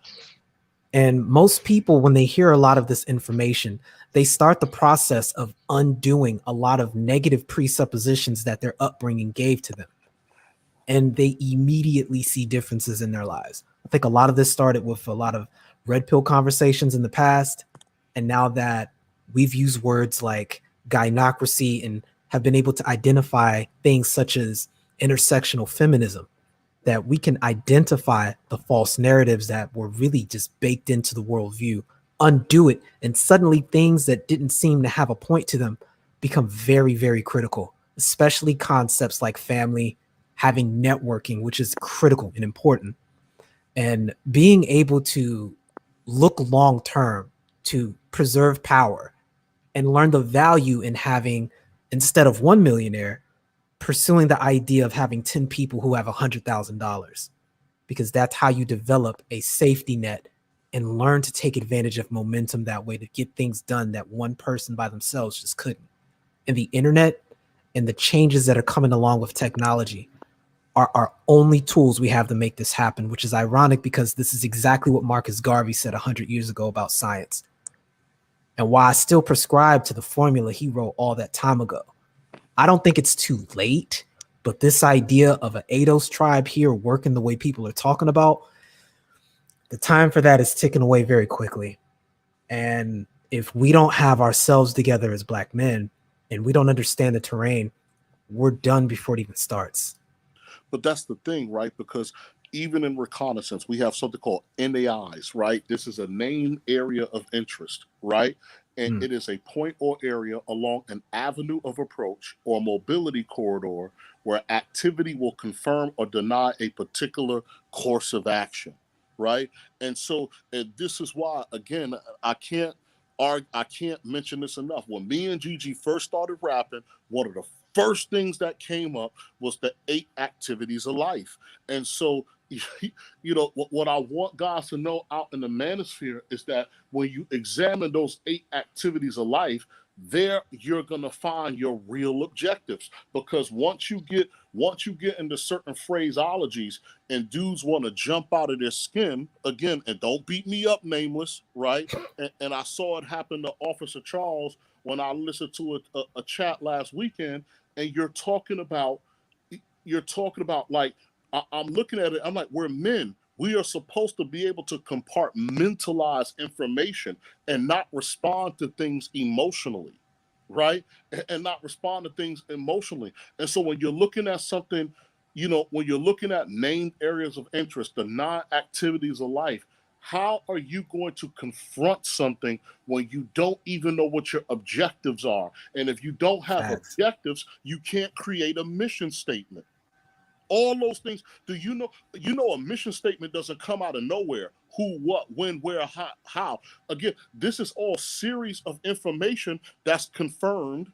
That's confirmed, or that you either confirm or deny, and this is what ultimately shapes the mission statement. So when you get into, and that's what I'm trying to say, when you get into the framework of diplomacy, the first thing that you have to have is a national interest. And when you talk to dudes across the sphere, again, it's just racism. And I'm like, well, what's your interest? What is it that you want? So when you say, well, this party has done nothing for Black people, or that party has done nothing for Black people, ultimately, collectively, we don't have a national interest or a group interest, which upsets me, because at the end of the day, without that, what are you selling out? Well, right? look, I look at it like this, bro. Hey, how y'all fellas doing? Sorry for my Oh, lateness. Charles, what's up? Yeah, I brought him what's in, going man. on? Woo! Charles is here, Woo, baby. I was taking some medication because I just had the foot. I didn't think it put me out, but I'm living what I'm hearing about the military science and tactics. We definitely a lot of what we hearing. But I went on Green Gorilla to finish, and I'll go after him. Yeah,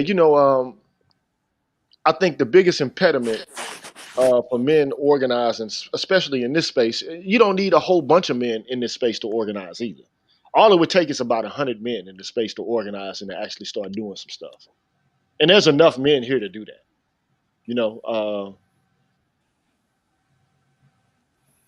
Those men don't have to have a consensus.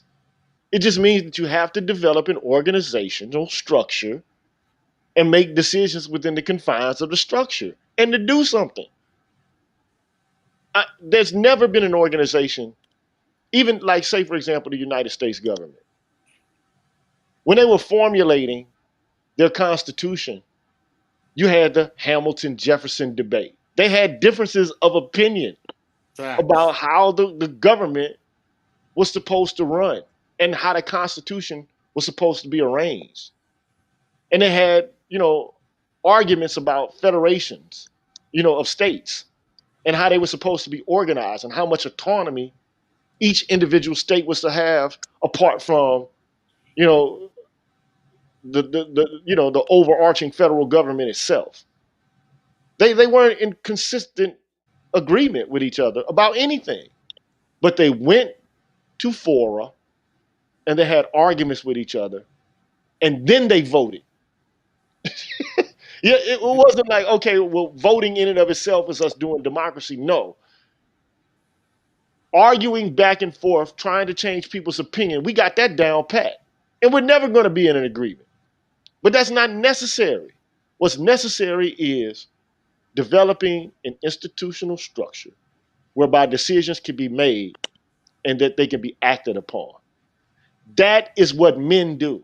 And no men have ever rose to prominence in the history of the world without having some organizational structure where decisions are made and are acted upon. There is no manhood without that, actually. Now, you can talk about your individual manhood and what you're going to do as an automaton, on your own, like, a monad. But see how far you get with that. Like, men aren't able to survive nature without cooperation. It just doesn't happen. And they don't have to be in consensus with each other all the while it's occurring because different moves have to be made. It's like playing improvisational jazz. It's not something that, and this is the thing that I think white people kind of lack, that black people are good at. We know how to improvise, but our ambition is only to subsist, not to excel. And not excel by what they define as excellence, but what we define as excellence. And that's the problem we're having.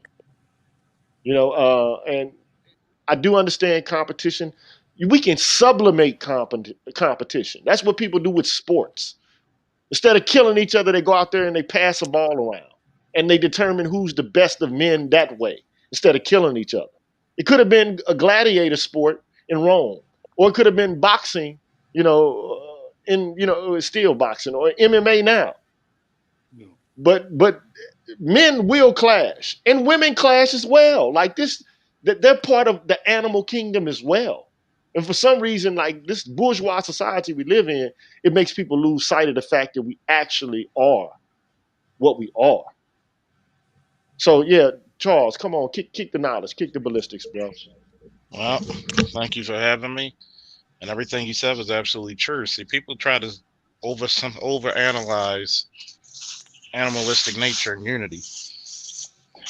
See, a lot of people fail that you're only as strong as the army that supports you.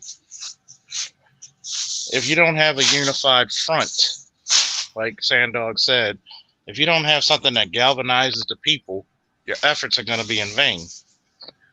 Look what happened during the Civil Rights Movement. you had a common interest among all black people, something that affected every black in America, correct? Yep. Yes, sir. Yes, sir.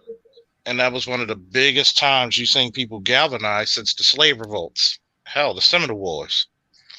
A lot of black people I've noticed for the past, 6 years, they would all, especially when, shout out to Cerulean Gray and myself came out with the Gray Faulkner Initiative.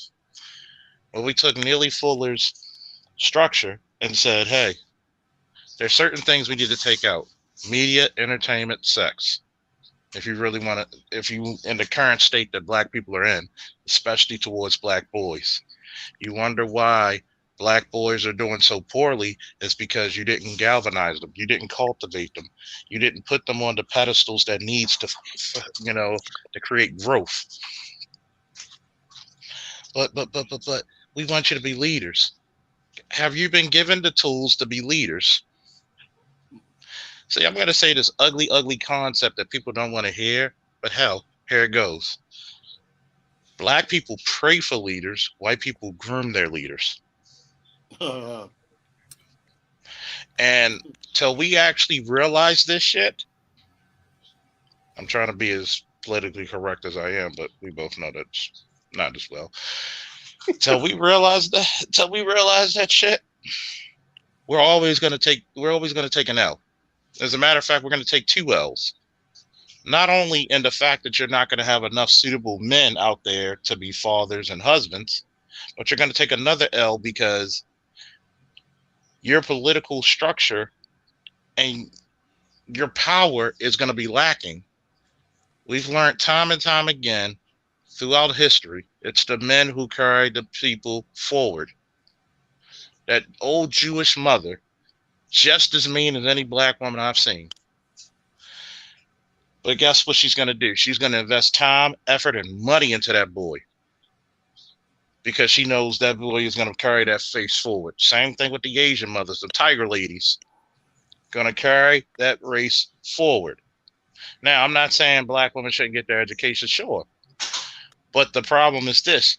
You shouldn't weaponize your education and your status against your men and then cry, why aren't you protecting me? I agree with that. I agree with that sentiment 1,000. Let me get this man. Well, I can't do it because it ain't gonna come through. I don't think 'cause I got rid of it. Damn.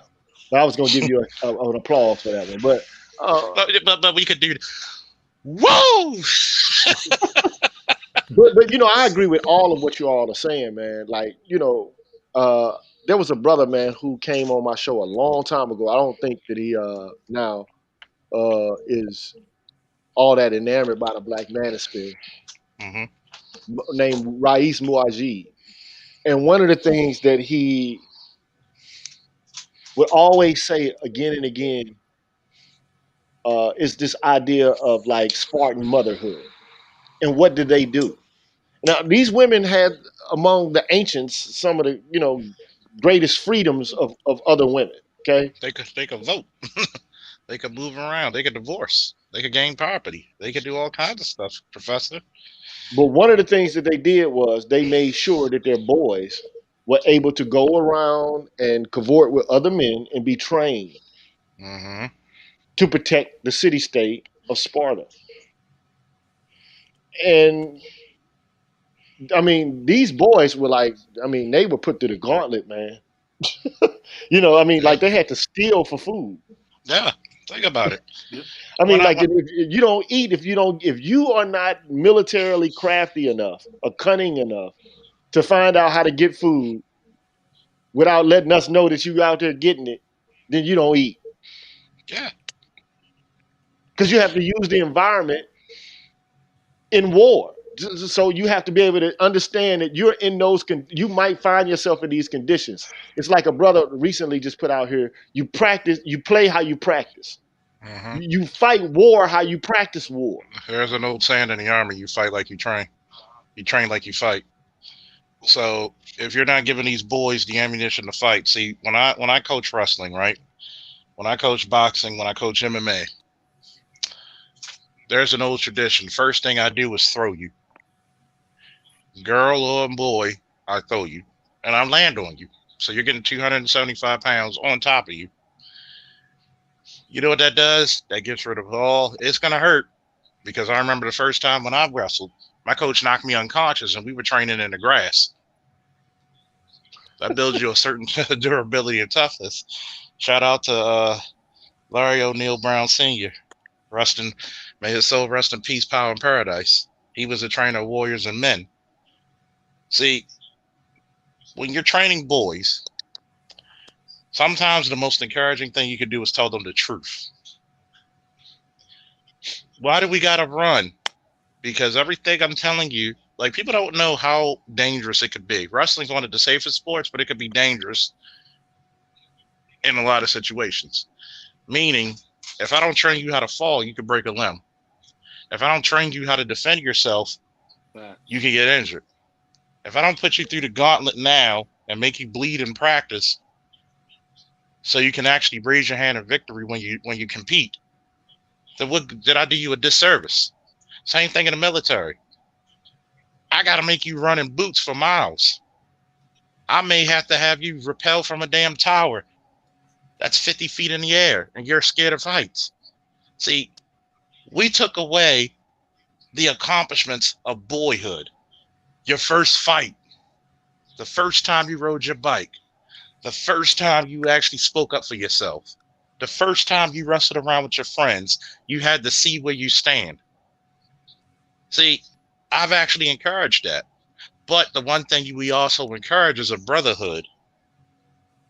Like I've always told them, I don't encourage fighting in the school, but if some guy tries to bully one of your teammates or somebody or a group of guys, I better see all your asses.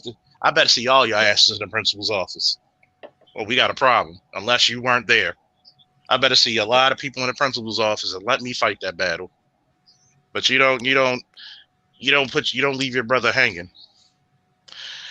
And what happened now is, because you got this gynocentric mindset among men, where they're afraid to tell the truth to women, where they're afraid to tell the truth to their brothers. There's sometimes, like I've said it on my show, it was an episode where I said the things that men don't understand.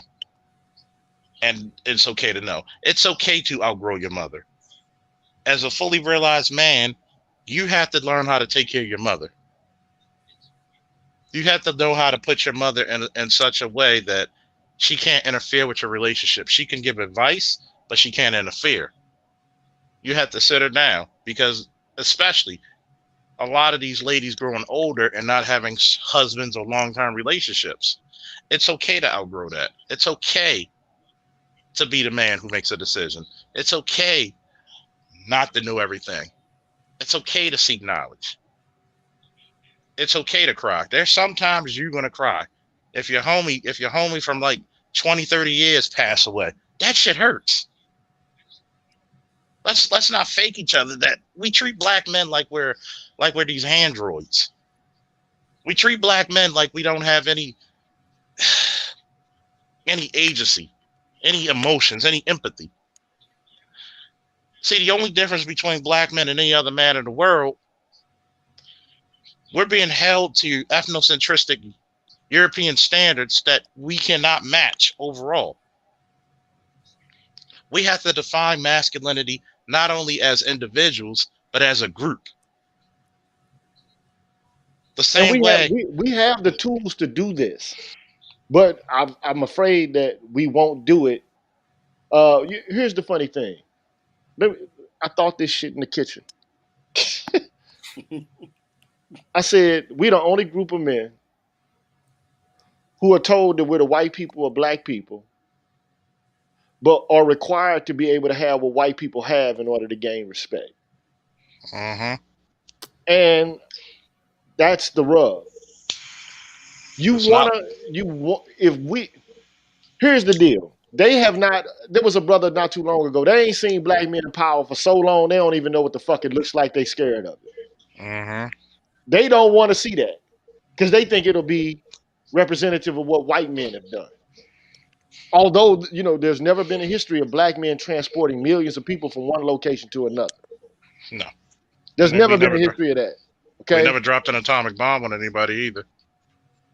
So this fear is, But it's worse when it comes from your own people. It's worse to have your own group of people say, you can't do that. You should not aspire to that. You shouldn't do that. That's unjust. So, but this is the slave morality the Nameless Protagonist was talking about. Mm-hmm. We have a slave morality. Yeah. And we have to overcome it. And it is going to require hurting people's feelings and telling them, fuck you, fuck your feelings. If you say fuck my feelings, look, men need to be honored in order to thrive. Without honor, men devolve into dishonorable activity. This is what they do. But if you honor men, there's nothing men won't be able to achieve or accomplish. They'll be inspired. Okay? Can I piggyback off of that real quick? Go ahead. Two things. One, the protector needs not to worry about the feelings of the protected. How the hell can you tell me what I need and what I should do when I'm the man on the wall? I'm the man actually outside the wall. I'm the man forming the goddamn perimeter. I'm literally the first line of defense. You can't tell me what to do out there. You have no experience. I've asked one of my ex-girlfriends. She was like, well, I'm trying to get my son to be more, gangster, more manly. I said, how much experience do you know about being a man? I'll wait. How many years? How many minutes? How many seconds? None? Shut the hell up about it. And don't ever say anything that's fucking ignorant out your mouth. You talking about you want a 7-year-old to be manly. See, women are, when you become a woman, you're made a man. Why do you think they say made men? See, being a man, you got to put in work. You're not even a fully realized woman until a man inseminates you with a seed. A man's journey is going to be longer because he's a much more complex biological creature. There's much more on his head. Why do men got to be the leaders? Because men are going to make the hard decisions and sacrifice things up to the cost of his life. Does that downgrade the position of women? No, that's just what it is. Y'all not willing to put your life on the line. You're not willing to do things that men have traditionally done and still do to this day, to protect and kill, to kill or die for whatever cause. You're not. When shit gets too heavy, what's the first thing they'll say? Why couldn't the black men protect us? We tried to. We told your ass not to go over that dangerous ass place. Let the men handle it. And also, when you have when you have that honesty, people get mad. Well, it's even on my show. Sometimes it sounds like you hate women. No, I don't. It sounds like you hate women because you don't tell them the absolute fucking truth. Get out your fifis. Stop at. You've been crying about women so much you became one. Instead of actually telling them the truth. If I love a woman, I have to tell her the truth. That's your job as a man. Part of the truth that I tell you is your protection. It may hurt me to tell you, but if I tell you and lead you down another path to stray, I put you in a line of danger and dysfunction. But go ahead, Green Gorilla. No, man, I was listening. I'm gonna do a show tomorrow about a woman named Camille Paglia. Okay, and one of the things that she said is that second wave feminists and the neurotics and the fanatics of that period, and it's filtered over into black intersectional feminism without a shadow of a doubt. This neurotic, radical, fanatical feminist, positioning. Okay, one of the things she says is that these women are demanding that men become more like women. They're trying to educate men to become more like women. And that's all well and good until some shit pops off and then you need a man. It's not in the culture's interest to teach men how to be more like women. It's just not in the interest of in the long run. Now, if you start talking about utilitarianism, this is what I know about it. If you're going to make a decision on how to, and this ties back to the main theme of the show. So you have a whole bunch of concerns that you have to take into consideration. It's called the hedonic calculus. You have duration, intensity, certainty or uncertainty, propinquity or remoteness, extent, purity, and fecundity. Okay?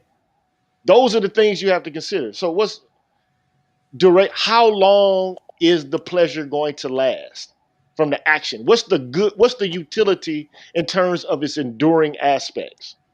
Intensity. How intense is the pleasure or pain? Remoteness or propinquity. Is it going to be a good that comes about now, or is it going to be a delayed pleasure? Okay.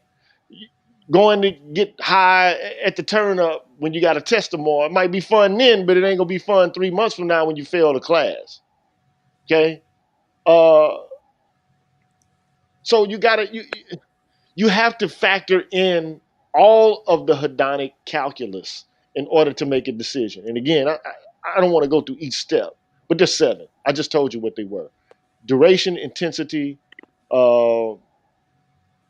remoteness or propinquity, purity, extent, and fecundity. Is another one I'm forgetting, but I'm getting old. But the whole point is you have to factor a whole bunch of different situations, and you have to use a variety of different standards to make sure that you're making the right choice.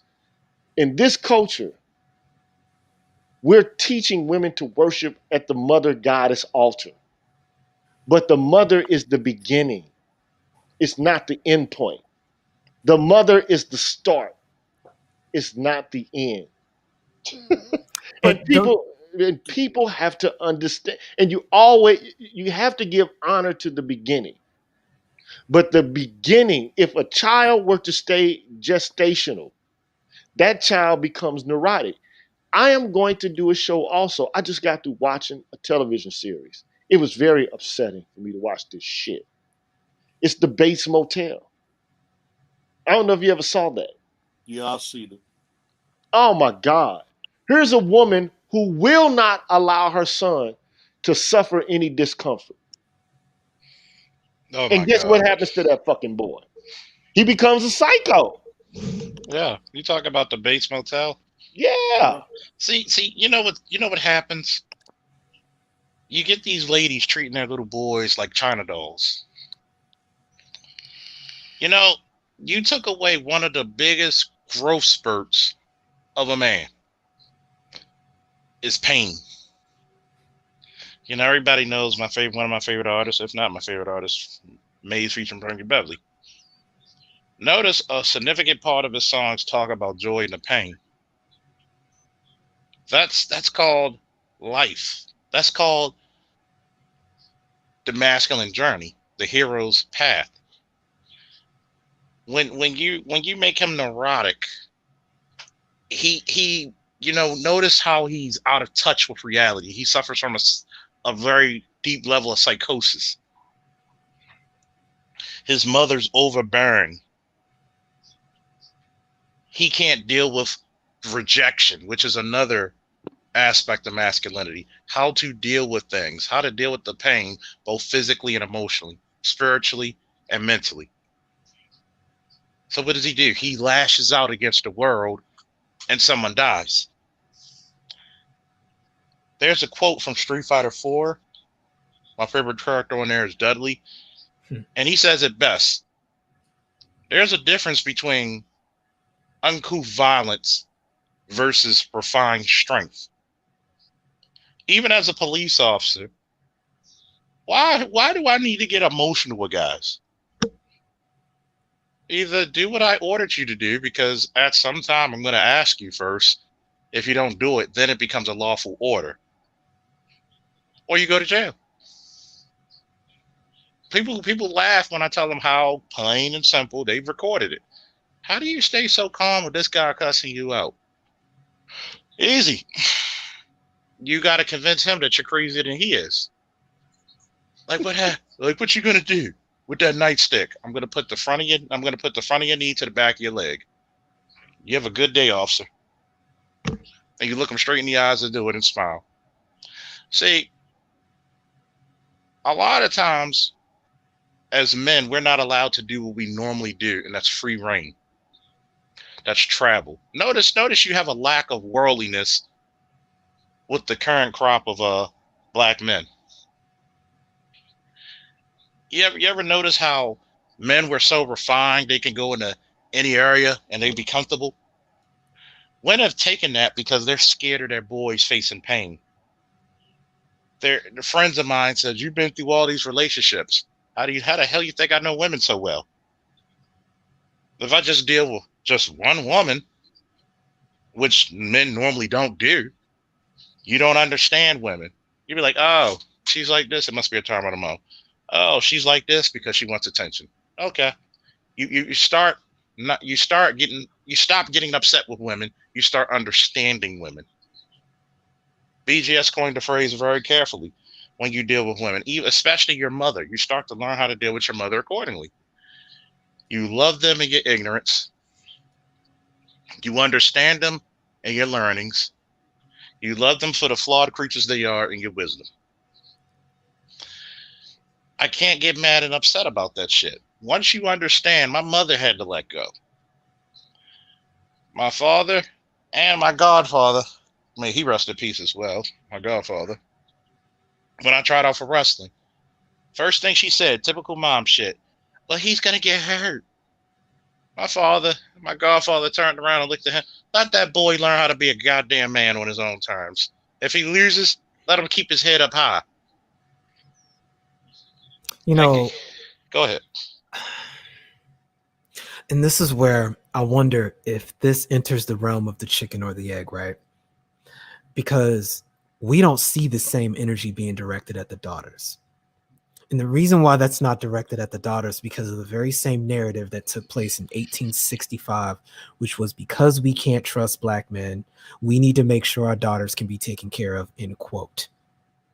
And we get this situation that ends up being a self-fulfilling prophecy, where men who are not ready for manhood get put out there to perform under the capacity that we were put out there on the plantation. Which leads us to the observation you made earlier about how men will be told boys will be told that they're the man of the house at 7, 8, 9, and they're immediately forced into a artificially ascribed, a filtered iteration of manhood that has a very gynocentric rooted space, which doesn't care about the process. It just wants a result, irrespective of what has to be sacrificed to make it happen. Instead of inventing a system of production, there will be a system of manipulation to take advantage of pre-existing structures. And this is where you create a cultural value. And it's why, again, this is an adaptation to the environment that we have with regards to our culture that produces individuals that only know how to react and do not know how to become ahead of their environment. It creates a cultural dynamic that values cunning rather than intelligence. And what I mean by intelligence is rooted strictly in the ability to produce actively and be not so much an individual that goes to speak the power, but grooms individuals so that they can be the power spoken to instead. And it's because it creates a conflict of interest to what I'm observing is the goal of the Black community. And the goal appears to be, from what we see, is to serve as nothing more than a coping mechanism of not being allowed into white America as an aggregate. And Dr. Frances Cress Welsing has explained very clearly as to why we're not going to be allowed, because W plus W is the only way you get W. And it's not until recently when this idea of creating multiple buffers by introducing the Latino demographic into the mix that we're beginning to see a shift in that philosophy. But they're the ones that are coming in here with the culture that's relatively intact. Whereas when they attempted to do that with us during the civil rights movement, We were so matriarchal, they couldn't do anything with it. And ultimately, it was the black gynocracy that walked up and said, no, we're not going to empower our men because they will do to us what you did. And that fear sits in the back of not only women, but other men. And this is how we get to the situation that we're at right now.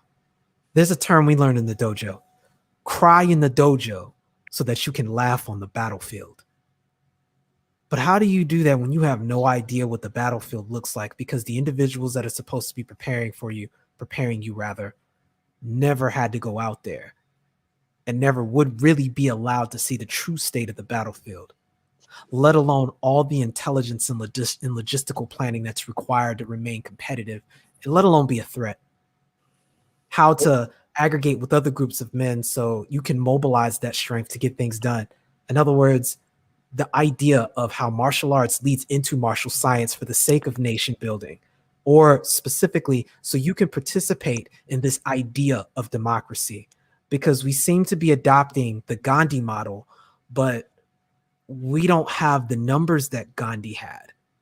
People fail to realize that that idea of posturing the way Gandhi did only happened because there were so many individuals there that was a prelude to more violent options that would have had devastating results to them, not Gandhi's people. And that's a matter of understanding how power functions and how it flows. There was never an interest in black men having this understanding as a group, only the women. And until we make a shift towards that, I see this literally reproducing itself, which is why the Faulkner initiative that you worked with Cerulean, ideas that Black Uru suggests, giving the boys to the fathers, having a hard correction on aggressively pursuing this idea of a warrior culture, Mandalorianism, whatever you want to call it. That is going to be the only way you make it. The last thing I'll say is, it's the central philosophy for one of the main characters in the story that I'm writing in my fictional work of the Nameless Swordsman. His whole creed is predicated on these three ideas to explore that, which is 1, resolute acceptance of death, 2, endurance through adversity, and 3, meaning through conflict. If you don't take into consideration that these are the modalities that manhood is meant to express itself with and develop the requisite reservoir of experience with the real world to actually come back and establish order, you don't have a chance, because you can only aggregate your effectiveness by the relative experience you have from where you came from. And we are the only group of people who, by and large, are coming from an artificial environment. And it just so happens that this is the new philosophy that's being rolled out globally. We just happen to be more acclimated to it. And look, I'll say this. Go ahead, because you haven't said anything in a while. Go ahead, my brother. Yeah. When Gigi brought up slave morality, I'll never forget that show, right? Between masters and slaves. And then I began to reverse engineer it, right? So in the Abrahamic faith, where many of us subscribe to in our community, you will see that you find out that slavery is a natural condition that exists in humanity, right? This was something that existed since time immemorial, as they say. And then I began to think, and I said, wow, so even in Islam, okay, if we have rulings on how to treat slaves, it's preferable to set them free. Again, in our religion, it's preferable to set them free. But then I began to think, wow, if there's rulings on how to treat slaves and how to be humane to them, and it's not a sin to have slaves, then I began to think, let's walk this dog backwards. How does one acquire slaves? Through conquest. So what God is telling me in my interpretation is that if I can have slaves, that means that God also supports my ability to facilitate conquest. You know what I'm saying? And so when you look at religion for any tool, right, you're going to use it in the way that you've been taught how to use it, right? So for you, right, or for you, the way we've been taught religion, was in regards to service, where there are others who have been taught religion, right, in regards to the use of imperialism, right? Because remember, historically speaking, right, religion will be the first form of propaganda, and it is also a spearhead or can be a tool of imperialism. And so, what I just want brothers to take away from the panel is that if you're engaged in conquest, if you're engaged in imperialism, like Green Gorilla said, assholes get things done. And we're going to have to develop that culture, right? Look, think about it, right? Wasn't it assholes to stand up or manifest destiny and say that America will be from sea to shining sea?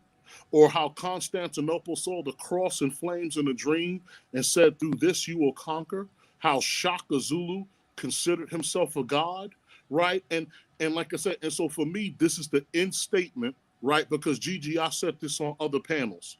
When I was a young man, I watched Shaka Zulu, the movie, the one about Shaka Zulu himself. And he's in the tent with the British, and they produce a Bible. And Shaka Zulu said, "What is that book?" And they go, "It's about our Lord." And Shaka goes, "I'm your Lord." Where is this Lord now? He's in the heavens. The heavens belong to Zulu. Well, his birth was prophesied. So was mine. He died and was resurrected. Shaka Zulu said, so was I. Then Shaka Zulu looked at the British and said, why am I talking to you? Bring me this Jesus so two gods could talk face to face. Yeah. So, and jumping on Nameless's point, look at the mindset, artificial selection. Look at the mindset of what happened to us from Shaka Zulu all the way up until now. Right? So, for me, that's what I want to leave brothers with, right? And so when we talk about solutions, for me personally, I don't care. Donald Trump could have fucking been the grand goddamn wizard of half the damn country for all I care. But as long as he's facilitating my political interests, at the end of the day, it is what it is, right? And I think that you have to remove yourself from that slave morality. And you're not a sinner if you remove yourself from slave morality. That's all I have to say. Yeah, I think, well, you know what? We're part of slave morality because, again, I mean, if I'm just using reference to Nietzsche, okay? Christianity for us has been secularized, okay? It's been secularized in many different ways. It's been secularized to the ethical theory that stands in stark contrast to that of utilitarianism, which is deontology. I don't know if you've ever heard of it, but it exists. All right, and these, contrasting viewpoints on ethics, they continue to come in tension with each other when it comes time to make decisions. I mean, they each have their strengths and their weaknesses, so to speak. But it all stems from Christianity, to be perfectly honest. And Christianity stems from, older mystery cults, whether it be, the cult of Isis, Osiris, and Horus, whether it be Mithraism, Baalism, Gnosticism, Zoroastrianism, whatever. Okay. But I think, though, what's missing with the idea of Christianity, and you're not going to like this saying, dog, but to me, what the gods represent are different modes of being. The gods are metaphysical beings. Not I'm that not they're dismissing that. Of okay. course So, not. No, I'm not dismissing that. No, well, I they're mean, you're a virtues. Muslim though, but you're a Muslim. So, but I don't want to. So I'm not trying to say that. All I'm trying not to do is be offensive by saying what I'm about to say. But No, T, again, you're not gonna offend me, man. Before I became Muslim, I did everything from Shintoism, Taoism. I prayed to Egyptian gods, Olorun, the whole 9 yards. I get what you're saying. so take for example the gods. The gods represent forces that do inhere in men, but not only in men. Yeah. Okay, so like when you talk about the tree of life system, according to Raoul Effort's interpretation of the Medu Neter, I mean, you got Geb, Outset, physical incarnation, and then you got Outset, the emotional aspect of man who feels sorrow because man forgot who he was, or that Alsar was killed. Okay, so then you got Sebek, and then you got Het Heru. So Het Heru is the imaginative faculty. Sebek is this thing that separates and analyzes. Okay, Herakudi is also analytical, but then you got Ma'at, who's all about balance, and then you got Heru, which is your will. Then you got what's it, Sekert and Tahuti, and then you got Alsar, and then you got Amen. So Yes. Amen, and this is why I think the nameless protagonist has the nameless protagonist. It's like if I might muse about that, it's like, okay, I'm nothing, but I'm everything. I'm pure potentiality. That's what Amen represents. So to me, namelessness represents your ability at any time for whatever reason is necessary to incarnate as what is necessary for that moment. Right? Mm. The nothingness from which all things manifest, in other words. Exactly. From out of everything came from nothing. Right. Yep. So it's like the one that the zero that gives birth to the one that gives birth to the two that gives birth to the three that gives birth To everything. to everything. Okay. So, but these gods represent modes of being that are instructive on human beings and how they can live their life. Because we are the apex predator on the planet. We're the top dog on this motherfucker. And there are hierarchies amongst men. And men should have ambition to be as powerful as they can become. Now, the master is not going to want the slave to have a master morality. He's going to try to do everything to suppress it and submerge it. It's He's not going to fun get when the rabbit gets the gun. He's going to teach the women and the children who are born from the women to accept docility as a virtue. And that's what we have. It is this is what you do when you wage war and you committed an act of conquest on a group of people. It is what it is. We have to admit it. Okay, so if we acknowledge it, then we can say, okay, this is where we came from. These are the steps we're going to take to remove ourselves from servility. Facts. Well, see, That's that's what the I meant. problem. That's the problem, Green Gorilla. They refuse to admit their reality. Have you ever Facts. noticed how so many people in the black community live in this delusional, psychotic world? They refuse. Like, how many times have I looked at people? Fuck the police. Why do you hate the police? What did I do to you? I'm giving you a fair point. And the guy can't even say it. I said, okay, I'm gonna give you fair that you said it out of excited utterance. Remember, no matter how much you hate me, quadruple that in my feelings, I'm willing to save your life. True And it's indeed. something that you said about how the gods are emotional and spiritual manifestations of the being of man. See, man is the physical god. Think about it. A god does what? Create, maintains, and destroys. He emits his will upon the environment. He dictates shit. See, when people look at the different names that I call myself, I was gonna call myself the Baltimorean, like the Mandalorian. But I said, Hey, shit. I never claimed to be good. I never claimed to be said the Baltimorean. But Don't I've do it, also, Charles. Don't do that one, man. which I'm a proud Baltimorean. I know you are. Uh, I'm just fucking with you, man. and it's funny. And what makes it funny, hell, go even better than that. I'm the champion of the goddamn Baltimoreans, literally, from wrestling. I am literally one of the champions of the Baltimoreans. And what is a champion by? Somebody who's a hero, somebody who is the best of the best. Yes. Let's take Batman, Superman, and Wonder Woman, for instance, since everybody loves comics and they're a little geeky anyway on this side anyway. Number one, Superman is who he is because of what he is. Batman is who he is because of what incident fell upon him and his parents. Wonder Woman had to earn the right to leave her people. She had to earn the right to be the champion. She's literally the champion of the Amazon. They're the best of the best. When's the last time you heard black people say, let's produce our best? People be like, well, what do you mean? Where does the champion step on the totem pole? He's the number one under the sun. He's the number one walking terra firma. In the black community, we shame our best and brightest. Facts.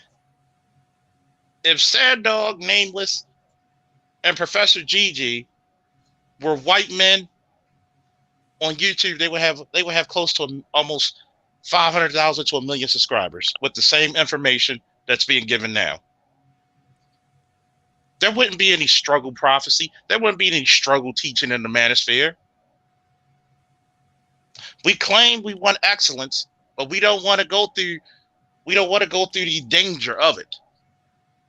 We claim we want to be champions, but we don't want to deal with the challenges. Ooh, you don't want me to start talking about that shit right there, That's my divine fucking life. You're talking to a guy he wasn't made a war.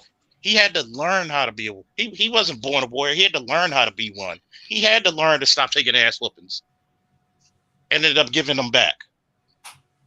The most dangerous person in the world is not the big, strong guy. It's the guy with his back against the wall with no other fucking options. Hashtag Tom Brady. Exactly.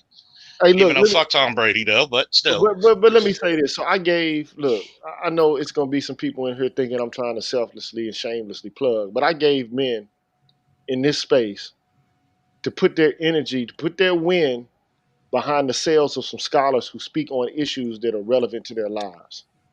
And the response is really falling on deaf ears. I was only able to raise like 8 G's. I need 50,000, man, to do this shit. And I know it's enough men here to make it happen. All it would take is 500 men to give $100. Funds raised. The show is on. And then these issues can be front and center, right? And it makes it easier for us to talk about them. And then, and it's going to impact or have an effect on the belly of the beast.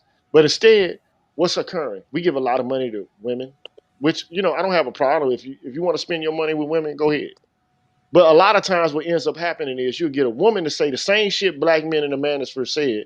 She'll get 50,000 views. The black man who said it will get 500. You know what? You know why? It's funny. I said it 1,000 times with Nameless and Charles. You take, and I said it even now. I've gone. If you could see my Instagram and Facebook private messages, I'm telling dudes, if you took my brain and put it in the body of a 20-year-old Angela Bassett, I would have led y'all to victory decades ago. Do you remember what we said about God? Yeah. So if we understand that the current understanding coming from a gynocratic framework, if the black woman is God, who is the vicarious shrine of that walking on earth that is directly adjacent to every black man? That mother. And that was literally the god of black men on the plantation, with the plantation owner being made in the image of what they're learning about every Sunday. Mm-hmm. And it's where we get this dual consciousness from, where the majority, the primary algorithm for the majority of the culture, I think Dr. Marimba Aini called this the Utamarojo, the Utamarojo. Yeah, Utamarojo, the seed, the egg of the culture. Oh, that's the Asili. The Asili. The root of the culture, the egg of the culture, what it is meant to produce at the end of the day is pleasing the mother, because our definition of manhood is predicated on trying to protect her and the mistakes that put her in the conditions that we had nothing to do with. Mm-hmm. So we literally are placing the female dynamic, the female image in this state of divinity where she becomes so untouchable that it is literally occupying the space that a god does. And as a result, our whole disposition, our whole definition of what it means to be a man is relegated on her permission to acknowledge you as one in the first place, rather than respecting the rank and order that other men are supposed to assign to you that we do on an intrinsic level. And to Mm-hmm. speak to the culture, we're the only group of men who, when we establish an order, that order is not only questioned, it has to submit to the approval of the gynocracy. I'll tell you this one. See, you know, every young boy or young man gets a, as Sandog said, a Shaka Zulu moment. Hmm. That truthful, unapologetic, I just realized I'm the shit moment. See, let's define a god, right? A divine being capable of maintaining order, capable of creation, capable of destruction if needed. As you know, this philosopher once said, you know, you might know him. His name is Beerus from Dragon Ball Super. Shit, go ahead. He says it best: before creation must come destruction. See, the only time women go through destruction is usually childbirth. They're protected. The only time they put their lives on the line, typically, is childbirth. I'll give them that. See, the man and his godly essence, because notice when you had an African god, there was a female counterpart. Shout out to Oya. See, I named myself the god of war. I kind of like that shit sometimes. Why? I kind of like it. You know, I like he walks softly and carry a big axe. People, it's funny because BGS actually did my zodiac chart and he says, ooh, no wonder you're a fucking Aries, but you have a Cancer moon. He says, no wonder you like Superman so much. You're the fierce warrior, but you got the big brotherly or the fatherly presence. Like kids come to you. And it's funny because I never noticed that till he said something. It was like, why is it that these babies will scream and holler when all these women and men try to pick them up? But if I tell them, come here, guess what the baby does? Come right here, sit on my lap, right there and play with me. Will take me by the finger and be like, D to their parents. I'm good. Because, see, they can sense when somebody means them well or harm. See, a lot of times we lose our common sense through indoctrination. See, when these women say that I'm a goddess, I'm a queen, they gave themselves a rank. And unless you have women who are in military or paramilitary organizations, such as the fire department and the military and security firms, they gave themselves a rank. The queen is the number one servant to the king. The power usually comes from the king, not through the queen. Queen Elizabeth cannot make Prince Philip a king. If it was the other way around, he can make her a queen. But here's what's hot, Charles. Even though she's the queen, right? Even when a woman has so-called power, right? You're still going to men to get things done. Who's the general of your armies? Who's your police force? Who's gonna construct your new castle? Oh, trust me, Sandog. You know how I purposely piss off female officers when they try to debate me about religion or functionality of human beings? I said, okay. Would you feel safe in an all-female police department running Baltimore? That shit would look like fucking Gotham City in 10 minutes. Yeah, but you know, like, but the larger point I wanted to make, man, you know, like excellence, virtue, you know, the best of the best, and praising the best of the best. and having an honor for the best of the best. So what we do is we despise the best of the best. That nigga ain't shit. Fuck that nigga. You know what I'm saying? He ain't no better than me. And that all comes from Christianity as well, because everybody's leveled in Christianity. There is nobody better than anybody else. Nobody's deserving of being honored. And this is the difference between ancient culture and what comes after. Okay? Because in ancient culture, there is nobility and there is virtue, and you have to display or demonstrate your virtue through action. Okay? Here, all you have to do is say, I'm sorry, forgive me, and then everything is made all right, all right. Everything is okay, okay. All right. But what I was trying to say is, in a manosphere, I'm not saying that there are a bunch of mediocre men here. I think the men here are excellent, but there's hierarchy amongst the men here. Okay. Now, all I'm saying is, if you're gonna go on the basketball court, you're gonna pick Jordan in his prime, or are you gonna get Derrick Rose? Who you gonna get? Jordan in his prime. Derrick. Now, I mean, they both dope now. Like, I'm not saying they. D Rose can't stay healthy, man. But but okay, then compare. You're talking about the god of basketball. Versus, Right.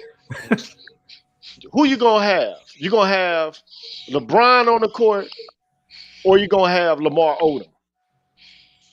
LeBron. So if I say to you, man, I can get Tommy Curry to speak on our behalf, or, and no disrespect to this brother, I don't want it to be said that I'm disrespecting him. I can get O'Shea Duke Jackson to speak on some shit.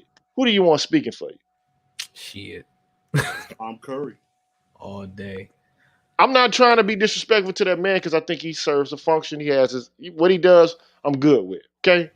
But in terms of being able to carry this conversation forward with intricacy, complexity, and to give it the treatment it deserves, who do you want speaking for you?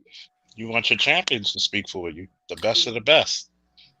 I'm just asking the question. I'm giving motherfuckers the opportunity. And but okay, well, all right, well, and you know, like, who would you rather have speaking to a congressional body? Dr. Johnson or Kevin Samuels? I'm just not trying to be ignorant by saying this. Yeah. But you know what you're really talking about? Who do you want to speak for you in order to change the conditions in which black men's lives play out? Who do you want to talk? Even Kevin Samuels will say, you put up Dr. Johnson. He would say that. Exactly. But given the opportunity to invest in it and to make it happen, the first thing we do is we get on that nigga shit. Oh man, fuck them niggas. Them niggas ain't no better than me.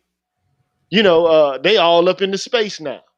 Why they up here? They supposed to be better than we are. Like, I thought they was better than us. They dealing with the same shit we dealing with. Okay, that's how you feel about it? All right, well, you know, feel how you feel about it. All I'm trying to do is provide the context in which we can actually do something. There are different pillars, like Dr. Claude Anderson talked about. I mean, he's not the one that's covered every base, but he covers some bases there. I mean, it's like you need someone in the media to speak in your behalf. We're the only group of people, man, who, like Faulkner said earlier, man, we deride and despise our intellectuals, man. We do that consistently because we don't value intellectual activity. We value superficial intellectual displays and flourishes. Mm-hmm. We got to be more substantive, you know, than what we are.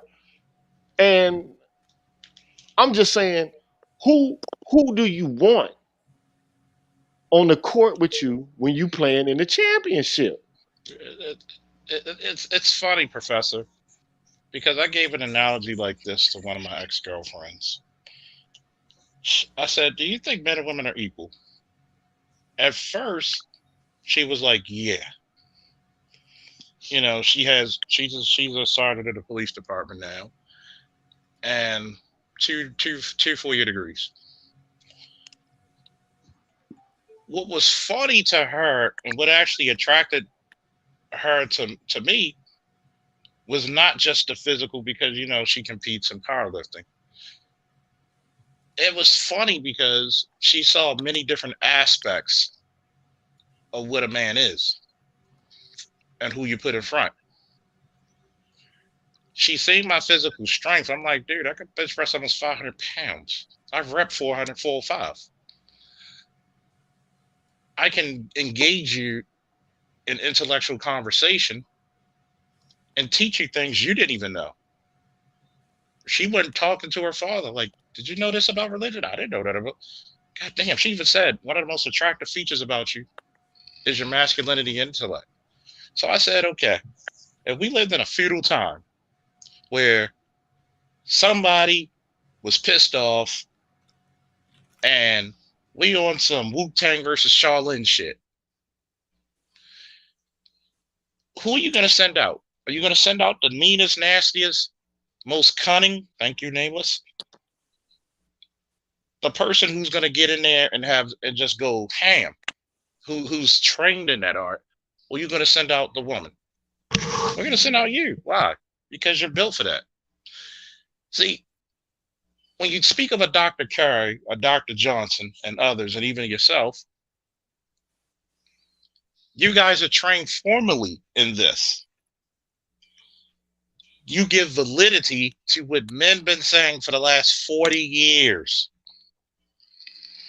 The reason why you can go through shit with a baby mama and be an intellectual or professional man is because you learned a valuable lesson.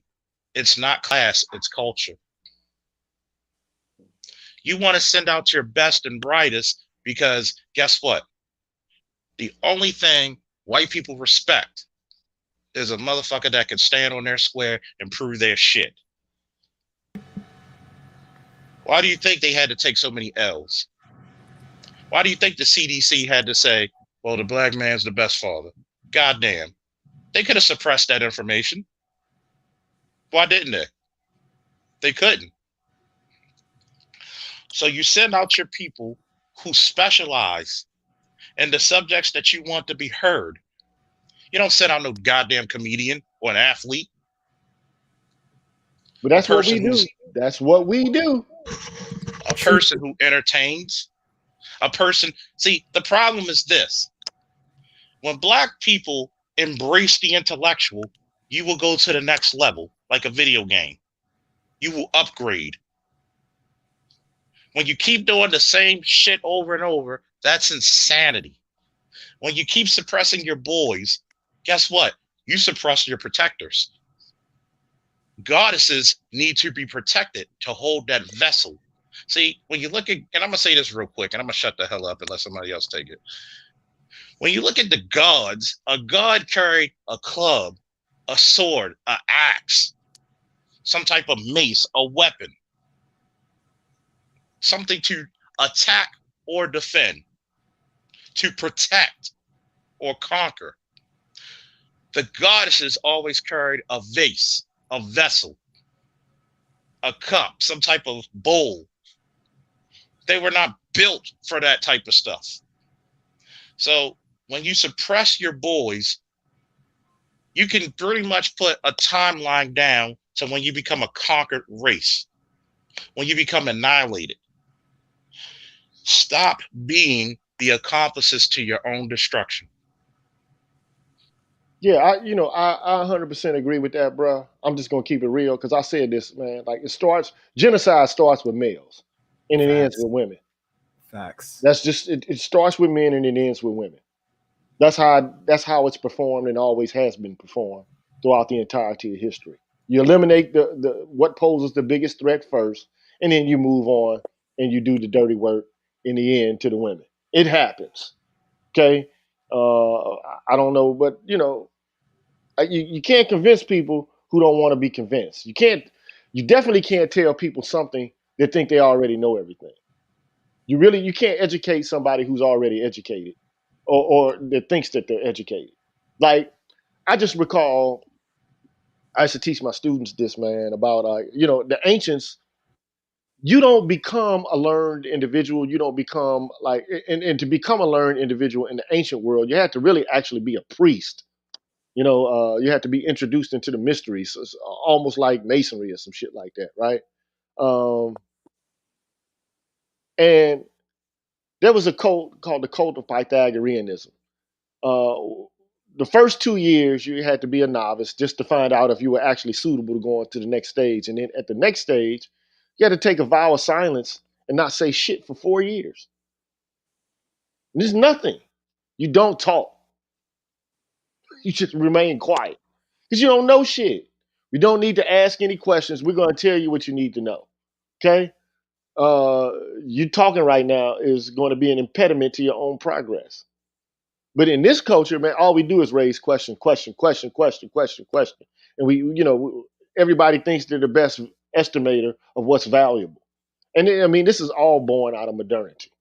This, I mean, to be quite honest, if I was to get into the history of it all, this idea that I have a right and nobody can tell me what to do, and I'm the best arbiter of my own decision making, and so on and so forth. That's the culture we live in, and believe it or not, feminism is an outgrowth of modernity. It is, okay,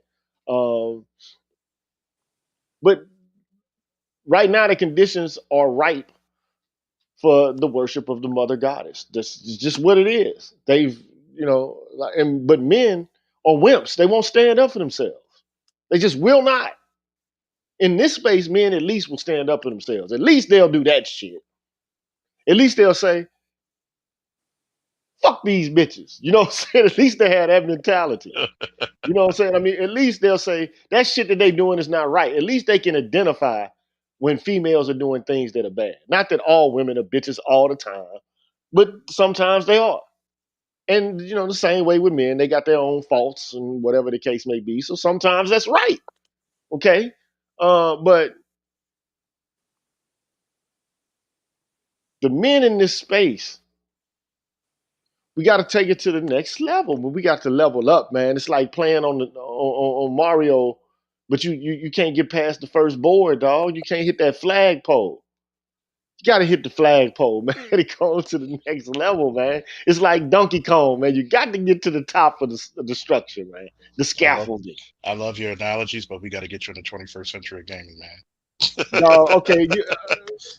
You know what it is, Charles? You know what it is? It's like trying to play a real-time strategy game, right? Oh yeah, I'm just teasing. And- I know I was the Donkey Kong and Mario area too. Well, I want to speak to the analogy because this is a good way of looking at it. In the Black community, we only value our warrior units, and that's it. And we take on everybody else, even though they have the full spectrum of the various ways that particular faction engages in warfare. We stick rigidly to one method. And even though we have literally a wide range of opportunities to use other people's assets and skills to our advantage to serve our goal as an aggregate, and the country automatically does this, we won't do this for ourselves. We'll only value ourselves by virtue of one specific modality of fighting, and you're viewed as worthless if you can't fit that specific rigid method. We said earlier, cunning rather than intelligence. And we throw away units that could potentially give us an additional way of addressing harder targets. So when other people use these methods, when other people use these methods against us, we almost lose decisively. Even though if we fought them one-on-one, we'd probably win. But it's worthless if we can't take advantage of our own diversity. And we are probably the most diverse single group of people, not only on Earth, but definitely in the country. Now, Yeah. Go ahead. We talked about hard power and soft power, right?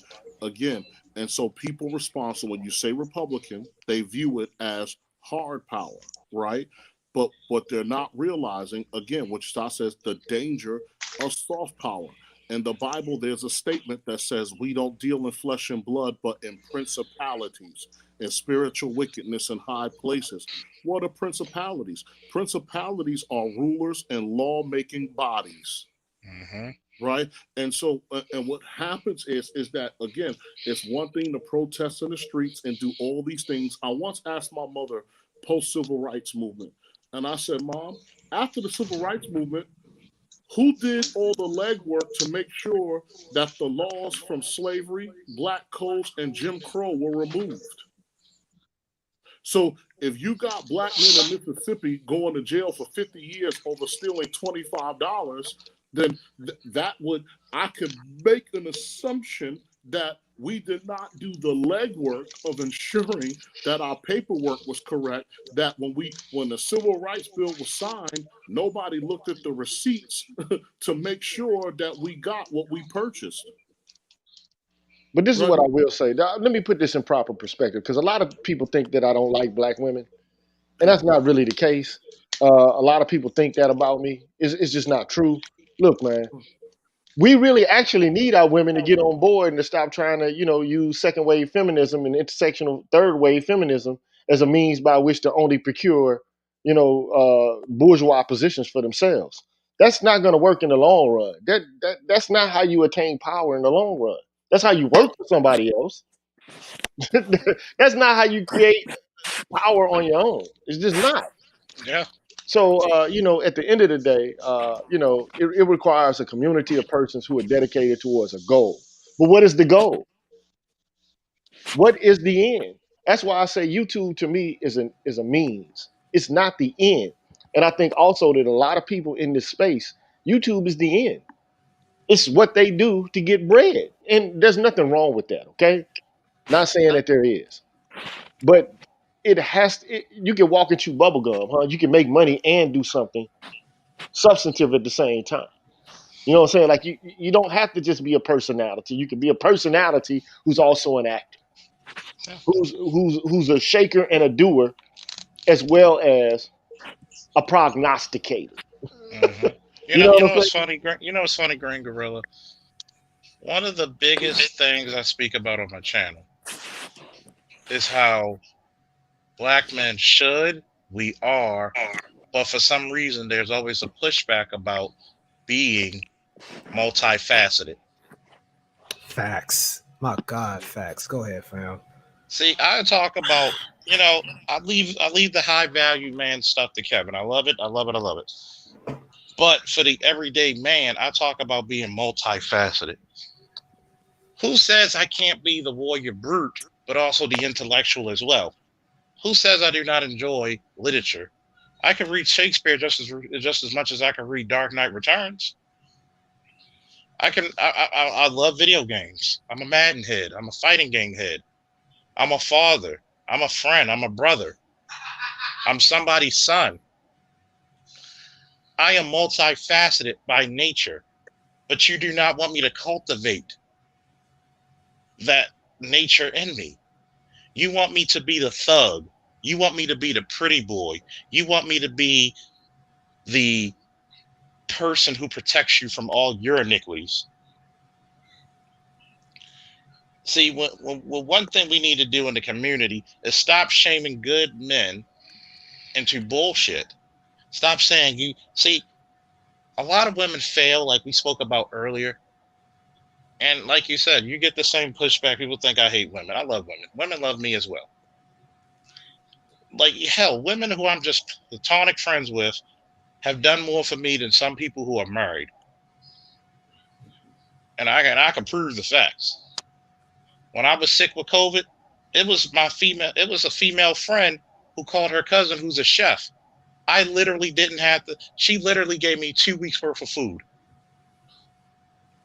Already prepared. Dope.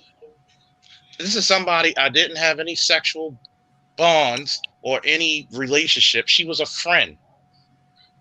See, that's what you get. That's the women we talk about. That's the women we adore. That's the women we praise.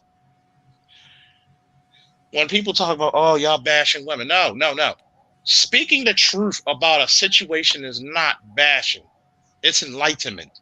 I can't grow. I can't move forward with a busted tire. That Humvee will not go forward. You put us at a dangerous disadvantage. You put us in a militaristically, what is the word I'm looking for? Compromise. Compromise. Thank you. Compromise way. Mhm. If you got that tire back on track, we can move forward. We can move many miles forward than we are. You can't say, well, the men, they treat us so badly. Bullshit. You're talking to a guy who studies the climate of domestic violence. You got the safest guy to be with. Black men will actually jump and put their lives on the line to protect women. They don't even know. We do it on a regular basis and get no credit for it because it don't make the news. Exactly. When they talk about we're not protected, shit. If you can talk shit about your man, you're highly protected. Openly? There's men who I seen a guy beating up on a woman. 5 men came over there and whooped that guy's ass. And I commend them for that, because if they didn't step in, that guy could have killed her. See, it's like I said about policing. We hear the horror stories because everybody wants to talk about trauma and not heal from trauma. There's a difference. Do we talk about the times when you did the rights and that guy gives you a break? That guy helps you out. That guy went into your house when somebody was breaking in and rescued your wife, your daughter, your mother. We don't hear the success stories because we keep going back to drama and trauma. There's a reason why them 2 damn words rhyme. Okay, they're cinnamon. They're not cinnamons, but kind of almost is. They're kind of almost are. God damn. But the reason why we go back to that is because, oh Lord, we got to go to church and we got to pray about it. It goes back to what I said earlier. Stop praying for your leaders. Even your holy books and the Abrahamic religion said, prayer without works is nothingness. True indeed. True indeed. That's why I say, look, man, I'm a philosopher, but at the same time, I am a man. And I also know that, what's the measure of a man? I ain't gonna even go there. You know what I'm saying? You gotta do something in the world, man, while you're alive. You gotta do something, man. And you gotta do something more than talk. That's all I'm saying, man. We got the great we diagnosed the problem. We got the problem diagnosed. But do we have the will to actually combat the problem? And it's going to take a holistic effort. It's not going to take a lot of us, though. It's not going to take a whole hell of a lot of us. Not. But we can begin to shape these other men's minds who don't know any better. They are in the matrix deep. That's why I love the analogy of the red pill. And I love this, the analogy of the matrix related to it. But you can't make people see what they don't want to see. And then sometimes, like, I think that, for the most part, I don't have a problem with women being able to have jobs and do shit that men do. Cool. But while you're doing that, man, you don't have to disparage men and talk about how men are trash and, how men, are obsolete and, how black men don't protect black women and all this kind of shit. Like, look, the world is a dangerous place. Some of the shit you got to do is protect yourself as well. And stop eradicating the institutions that actually provide protection. Right? And just don't be naive and aloof.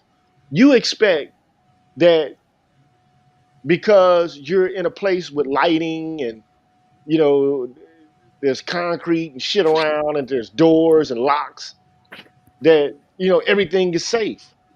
Man, the world has never been safe. Women need to be on guard. And men need to be on guard because men are more susceptible to being hurt by other men than any other group. Social dominance theory. Those are the facts, man. Facts. It just more men die of homicide than any other demographic, and black men more than just men. Just males in general. It's a dangerous world, and women need to learn that it's dangerous and how to take steps accordingly, and they need to also understand the nature of sexuality, which they seen to have no respect for now. It's like, oh, I can wear what I want.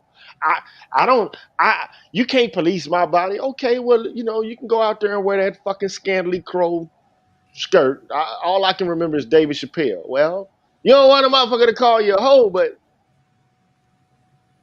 well, then he started to talk about a police officer. Well, if I see a guy, he's got a badge on, and he's got the baton and the fucking gun and the hat. That's a police, right? The police uniform. I mean, it looks to me like that's the police. And he said, well, it looks like you got on a whole uniform.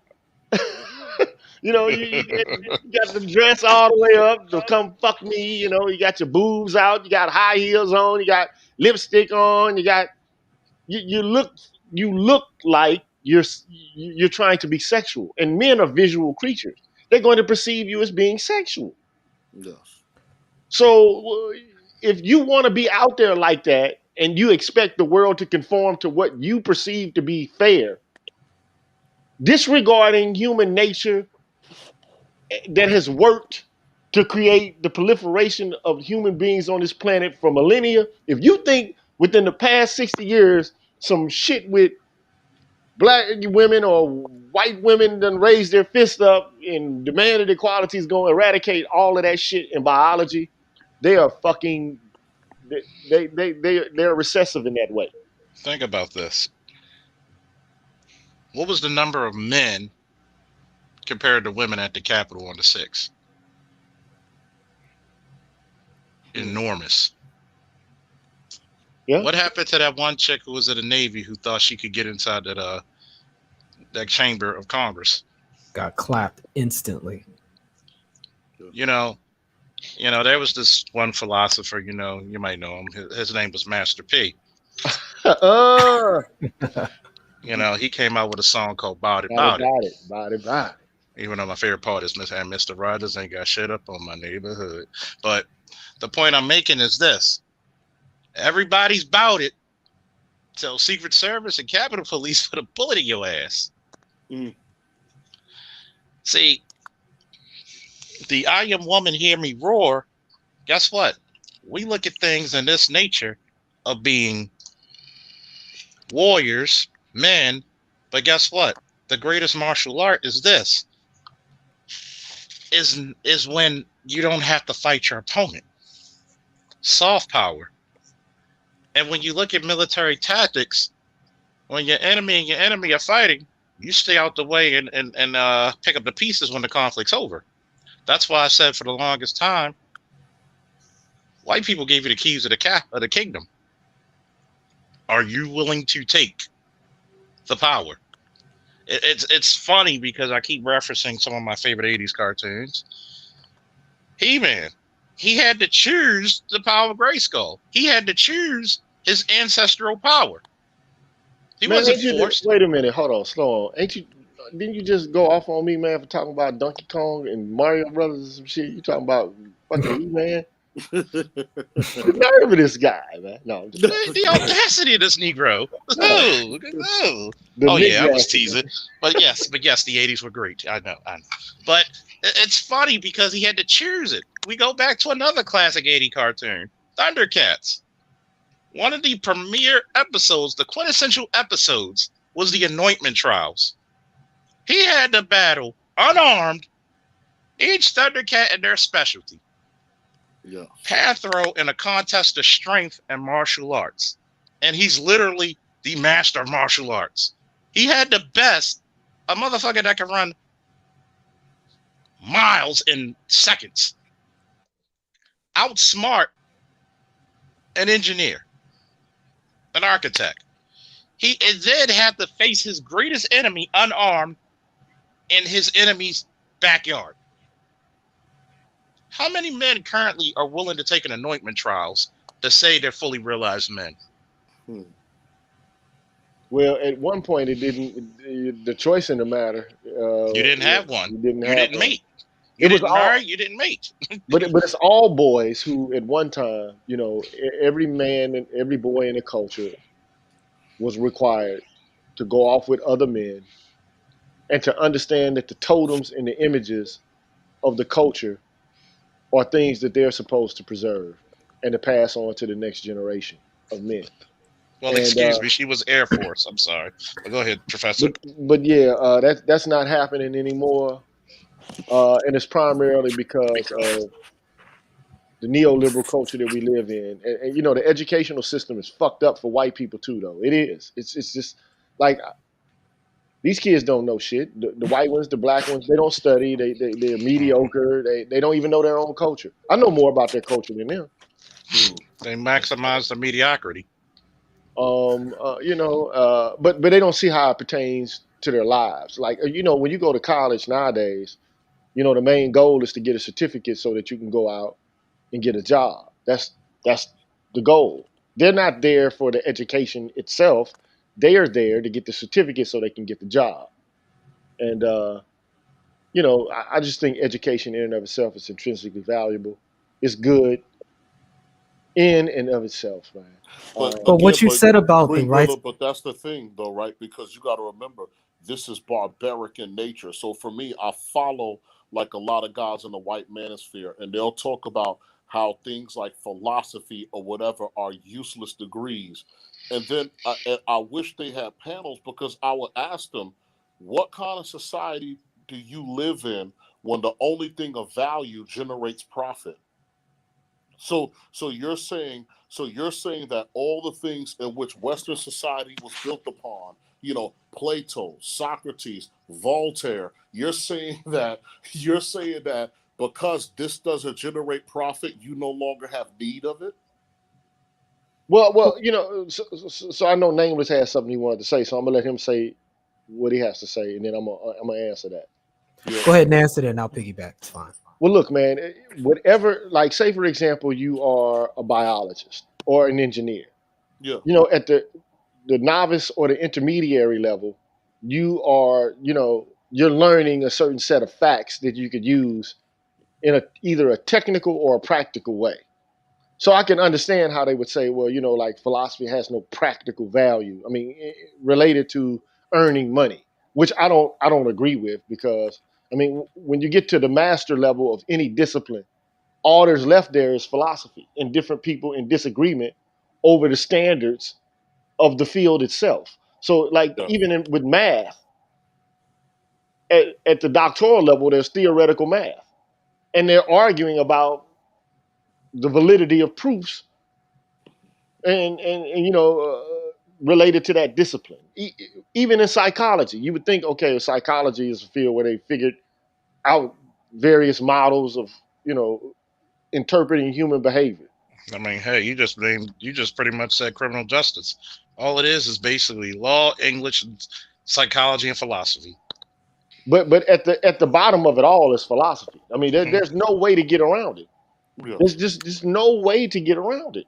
Now, I, It's, mean, I can say, I will say that arguing about certain subjects can be useless. Like, you know, like I just hate to say this. Like, black people have to be practical when they do philosophy because they know what you know, like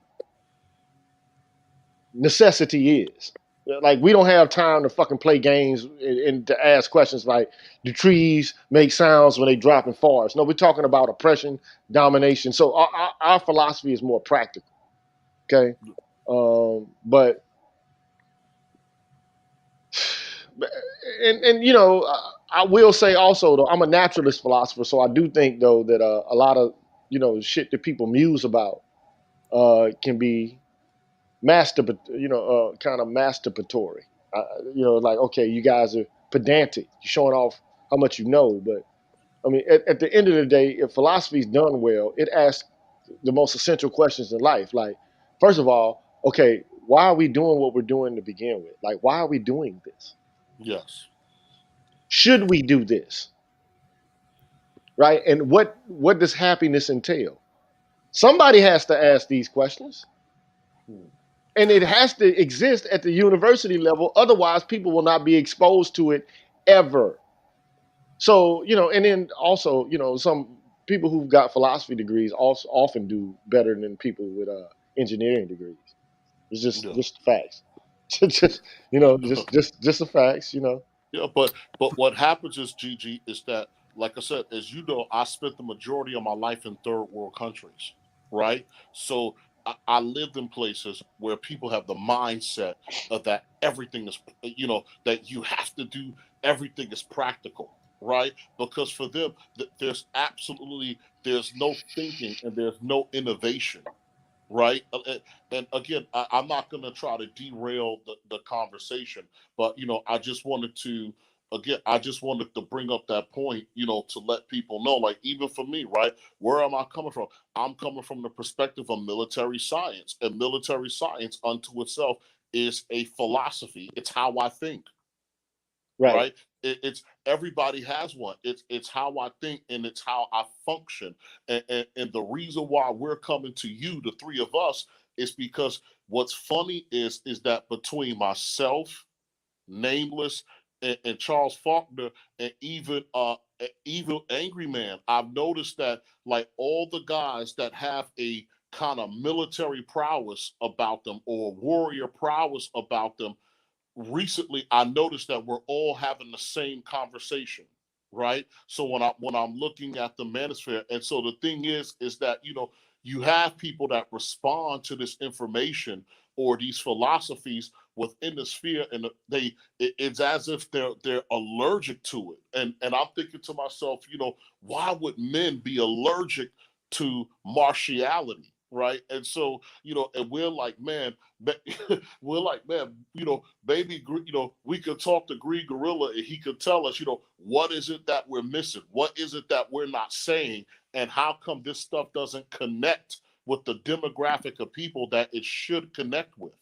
Well, quite frankly, because America teaches its citizens to be passive, while it goes out and brutalizes everybody else in the world, man. That's just the facts, bro.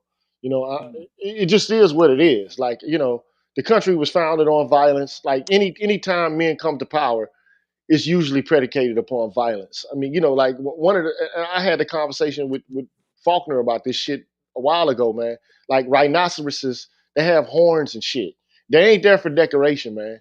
You Oh know, no. a viper has fangs. You know what I'm saying? Like those things are not there, and they got poison.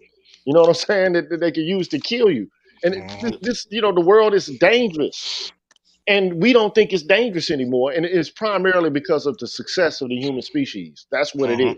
Mhm. It's been tamed. See, human beings usually do their greatest work is when they're under stress, when there's a need. You notice how the world had to come together to beat the Nazis Hmm. Yeah, Yeah. yeah. because there was a need, there was a stress. See, when you see a big guy with big arms, big traps, scowling, he's about 6'6", 300 pounds of muscle. It's the same thing in the human brain as when we see a fucking lion or a viper with fangs, like Gigi just said. The world's supposed to be safe. No, there's still dangers out there. When you recognize them, you'll always be prepared. Why do you think they have a standing army? Because some people have to be like in the philosophy, in order to have peace, you must prepare. You must be always prepared for war. Yes. See, people don't realize this in warfare. You have to have somebody do something willing to do something so heinous that you may not fear their fucking wrath. Yeah. You have to have the rough men doing violence on your behalf to live in the freedoms that you live now. Facts. Somebody's got to pay that cost.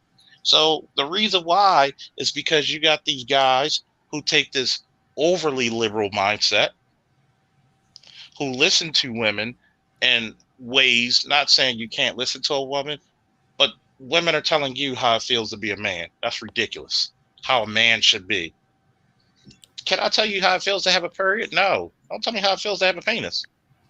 Man, look, it's all centered around neoliberal bourgeois education that basically, like we live in. Okay, this shit is Disneyland, dude. Let's be honest about it. Like this, America's fucking Disneyland compared to most countries in the world. Not. I mean, there are some wealthy countries like Kuwait and shit like that. Them motherfuckers got big bread. Okay, But America's like a fucking fairy tale, bro, compared to other nations in this world, man. Everywhere you go, there's running water. Shit works. This is a utilitarian place, man. It works. Okay, Yeah. for the But this most is part. but this is why it's so interesting to take a look at what was understood with the Mouse Utopia experiment. And when you compare a lot of the end results of the what was coined behavioral sinks, modern society is almost following this copy and paste because ultimately they have denied, like we said earlier, human nature. That's why I like this term biological denialism, because it makes an attempt to superimpose artificial selection on bigger numbers of people by warping the culture to accommodate, or how do I want to word this, to adopt to a false environment, because this environment is 100 contingent upon the government maintaining its ability to sub out for the role of culture. And the moment that it begins to break way and give way, you're only going to be left with whatever cultural seeds you still have. And you'll see that some of the most successful groups right now have understood this on an intrinsic level. I'm going to call them small hats, but I think you know who I'm talking about. Yeah. They figured that out. And they figured that out through experience and time. They have had centuries to adopt various cultural modalities, establish a warrior class, establish an economic, legal, and political basis under which for them to express that, and then learn that system wherever they go. And they're able to do so here, and they do so abroad. And until we sit down and understand that this is the direction society is going, following this plantation model, and that technology and culture is outpacing human nature at a scale that has never before existed in recorded history, that they're going to literally run face first into human nature, irrespective of how they try to outpace it. And I think this is really what's going to lead into the conversation of transhumanism and a lot of the technologies that are emerging now to bring us right forward back into philosophy, because ethics is what you have to face now. Because they still got this dude in prison in China because he created those twins. I think they were Lala and Nana, who, while they were zygote, they were able to utilize CRISPR to alter their genetic sequencing so that they could get the genetic code that allows them to be resistant to the AIDS virus. And they were born in 2019 in November or December. We now have genetically modified human beings being made. And this can of worms, as it relates to society as a whole, is going to throw everything off kilter. And these are not conversations that are being had in our demographic, but we are definitely going to suffer the consequences of that when they start perfecting these artificial wombs, using pigs like they're doing now, to make the pigs more human-like, to literally make their participation in childbirth redundant. Yeah. You're literally going to have a philosophical argument, if not already, about literally creating basically Captain America. To me, that shit is an abomination between man and God, man. You know what I'm saying? That's just how I feel. You know, like that's an abomination. Yeah. That's the shit right there. You know, like that's where the smiting comes in at. You know You said a smiting. Like, it feels good to have a really good smiting once in a while. You know, that's where I mean, what at a philosophical level, what the hell are you gonna do? What the hell are you gonna do? Well, you give somebody who has resistance to disease, can run as fast as your car, is strong enough to lift a fucking 40-ton object. What amount of girl power or herbivore male is going to stand up to something like that? But it gets worse, Charles. The stratification that's waiting to happen, and the pacification that's going to come in hand along with that. And I said this before, we are going to see people with slave huts receive air conditioning and finally upgrade from eating cornmeal and bacon fat to a pretty balanced diet. Meanwhile, individuals that are in power now, they're going to be living like gods, literally, as we understand, able to do things that are so outside the scale. There is no separation between it and magic at that point. Man, look here. Let me just say this, man. This goes back to ethics, man. Just because you can do something, should you do it? Like, Nope. Nope. at the end of the day, man, like, I get the desire to overcome the rigors of nature. I mean, in women, one can argue, okay, so childbirth is risky.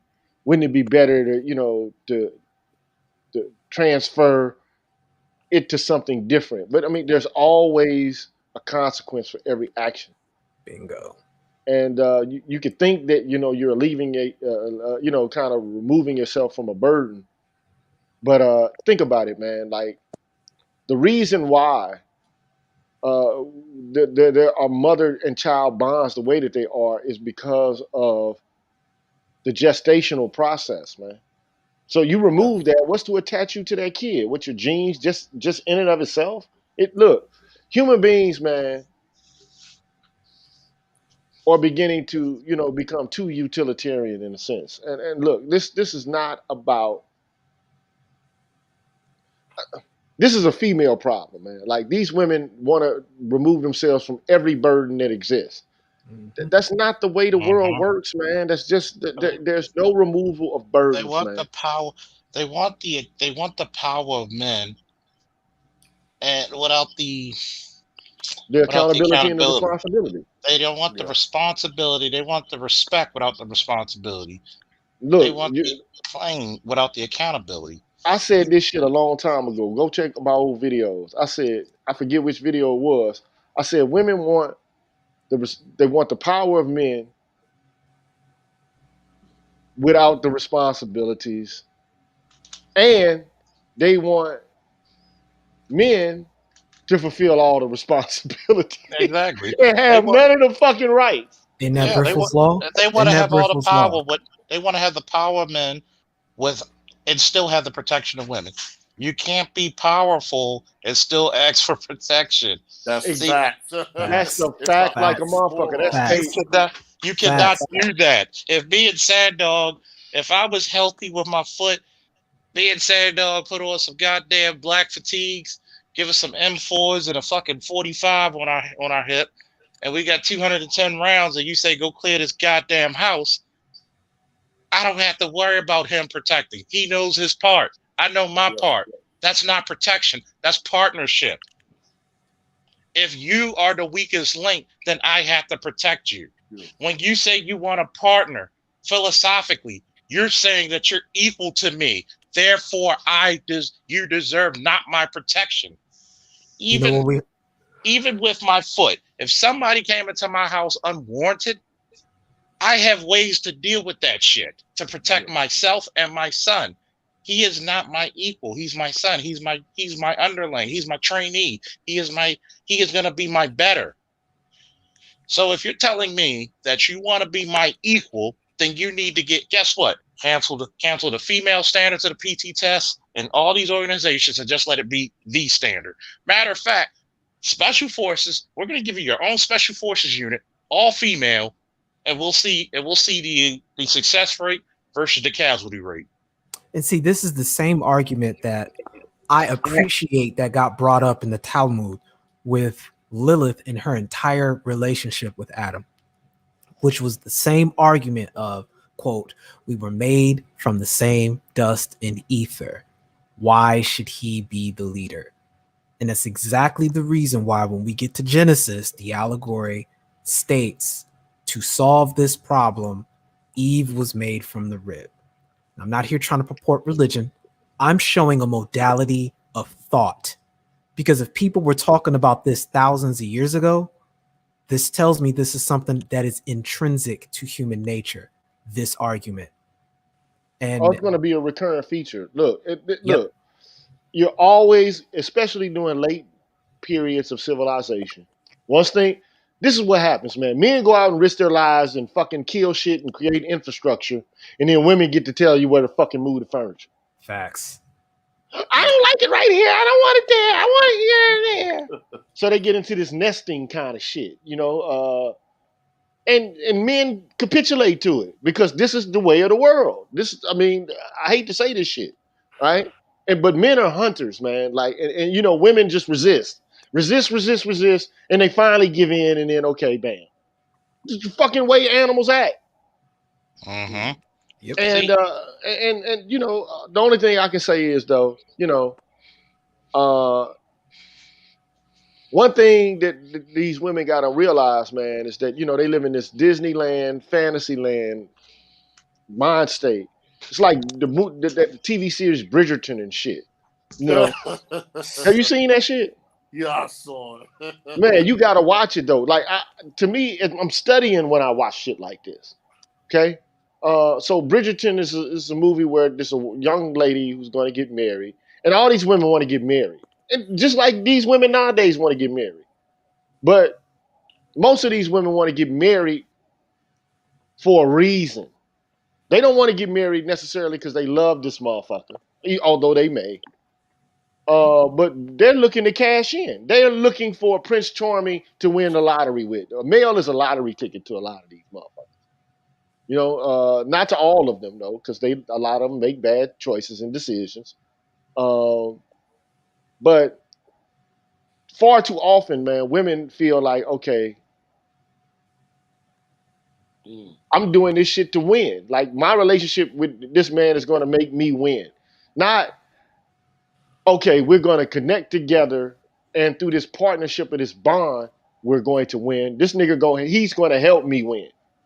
He's going to provide me with a life of comfort and to do what I want him to do. And women know that they have a certain amount of power and charisma such that they can manipulate men. They've been knowing this shit. Any woman that says that they don't is a fucking lie. They're just lying. And I don't deal in lies. Okay?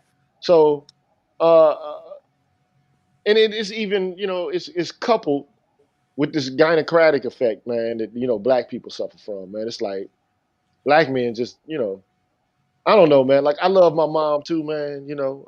I would have done anything for her except for make an ass out of myself. Certain things I won't do, but my mother's passed now. But I understand that you got to give reverence to your mother. But damn, man, you gotta honor your mother and your father. But we don't honor the father component. It's like we've lost connection to the fatherly impulse. Like the You know, father. Because you know. the black, Go ahead. that's Nameless. because the black woman is God, and we need to leave it to Jesus. That's how you get this phenomenon. Go ahead, Charles. I never realized how the black community diminished the value of fatherhood till I became one. See, a father is a son's first superhero and a daughter's first love. When you take that away, you take away a big part of that child's development. And when you minimize it to say, well, this guy's he needs to take care of these kids. No. Statistically, single fathers raise better kids than single mothers because the kid has been used just like her education. One day I'm gonna do I'm gonna do a damn video about the weaponization of what women use in maternal warfare or paternal warfare. Guess what? Education, children, law enforcement, and such others. She will have that child so convinced that you didn't love. It was a quote made by this one guy. I forget his name. I got to look at my pictures. He said a lot of children will grow up hating their fathers only because they hear one side of the story. Bingo. And that's not right. That's not fair. That's fucked up. You had it on. It's dysfunctional. Is what it is. It's dysfunctional. Can I go a little wrong? It's fucked up. It's totally fucked up. Here it is. I'm watching an episode of Shahrazad Ali. This mean ass black woman. You could tell she mean because she never smiled a day the entire time on the show. Was so bitter and so hurt. because things didn't work out with her and her ex-husband. She made up a lie. The reason why she left her husband was because, even though he left her because it was getting too stressful, was because she made up a lie that he molested their daughters. Wow. For 20 something years, these women were believing this shit, and something clicked in their head, like something ain't right. Why would my dad still reach out to me if he did something so horrible? Come to find out, she admitted on the show that she lied. And you know what? The audacity? She did the common black woman trope. She didn't apologize. She said, "Why didn't you fight harder for your kids?" Man, yeah, that was Ilyana Van Zant shit. Ilvana. I can't pronounce her Iyanla goddamn. Van Zant. Iyanla Van Zant. Yeah, not Yeah, to Fix My Charizard. I'm Life. sorry, but to fix my life. But the show should really be called "How Fucked Up My Life Is," because a lot of that. How the fuck do you fix something that takes 20 something, almost 30 years in the making? These daughters cried. This man told her, looked her in the eye, "I can never forgive you. Yeah. You took something from me that I will never get back. And God willing, I could get some type of semblance of relationship with my children. Because of your hatred of men, because of your entitled ass ways, because you think you're better than every goddamn creature that God created, you come out of your way to spread hatred." See, this is the shit that BGS and myself said one time. If all four of us robbed a bank, pretty much the only people that are going to be affected is mostly us. But a woman who's reckless with her womb and who's reckless preaching hatred into her child, not showing that child any cultivation, any love, any nurturing, she will fuck up the next 3 to 4 generations. Yeah. But we don't speak about that, of how these generational, not even a curse, these indoctrinal generational curses are being on the forefront of each child born in America today. But this is the thing, right? Remember, again, in Abrahamic faith in the Bible, it goes, "There's a way that seemeth right unto a man, and the end thereof is death." Right? So when we opened up the conversation and I talked about the left and soft policy, because again, I was debating guys in terms of, look, there are worser or greater evils out there than what you would call systematic racism, right? Again, I know a lot of people may disagree with me, like I said, in that regard. But when you look at a lot of the philosophies that come out of mainstream American society, these philosophies are self-destructive. And so you have to sit back and you have to examine it. So, okay, again, within the paradigm of American society, okay, I'm going to abandon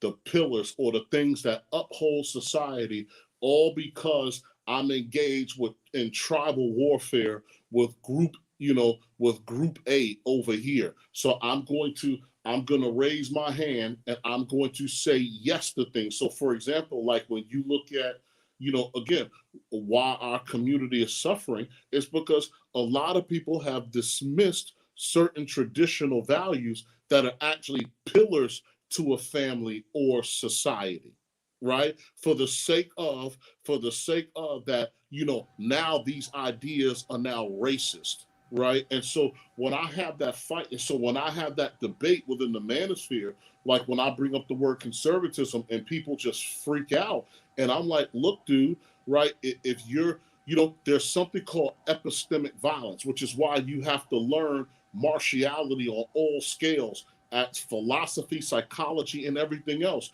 And epistemic violence is, again, when you go out there and spread lies about certain things despite the contrary. So if you can compartmentalize, if you're practicing Christianity and you can separate the fact that it was a propaganda tool for your enslavement, but now it's your religion, why can't you do the same thing when it comes to your survival? You got to Right. have a framework for that. Yeah. So I know Nameless. I know I'll bring it up in the conversation. I know you're gonna put hands on me later, right? But you know what I'm saying? But what I'm trying to say is, so for example, like, again, I was talking to my female relatives at one time, and we were talking about child support. And I said, well, child support is something that should exist only for women who have been married. Because at the end of the day, if you're saying it's your body and your choice, whatever the consequences that come out of that, how was that society's fault? Why do you need to now engage the court system and other instruments facilitated by the taxpayer for your own personal decision? So it can't be your body, your choice 1 minute, and then I'm getting the state involved the next minute. Help make that make sense. A Man, lot I'm, of the I'm gonna make it make a whole lot of sense. Feminism is schizophrenic. Yep. But it relies upon chivalry in order to attain privileges for women. That's what the fuck it is, bro. There is not a woman who can enforce a law without bringing in Faulkner. We already had this discussion early on in this conversation, so I don't want to be redundant. But at the end of the day, you can have all the women leaders, elected officials, and all that shit. At the end of the day, they're gonna have to rely on men to enforce the rules. Yeah, that's what. But that's what I said earlier. That's what I said. Again, she's still the general, the police, and everything else. But that's again. But these are the things. But what I'm trying to say is that these are the things that I'm getting at in terms of, like I said, because a lot of men have checked out in regards to wanting to influence the environment. You've all heard my college story 1,000 times over about how dudes were content living in substandard housing as long as that there was a girl in a sundress who was really willing to jump their bones, right? And so at the end of the day, as a group of men, in general, you're gonna have to find a way to get serious. Like again, Gigi, you like I said, all of you except for Nameless is on my Facebook page, right? I had you saw it. I had Republican Party and Donald Trump and everything all up and down my page. And notice nobody ever came to me and said anything, right? And the reason why is because the majority of those men are guys who grew up with me. And everything that they're experiencing now, I told them 25 years ago, if you don't control your environment, this is what's going to happen to you, right? So they realize that if they were to come on my page and comment on it, that I'll smoke them like the cheap pack of cigarettes that they are.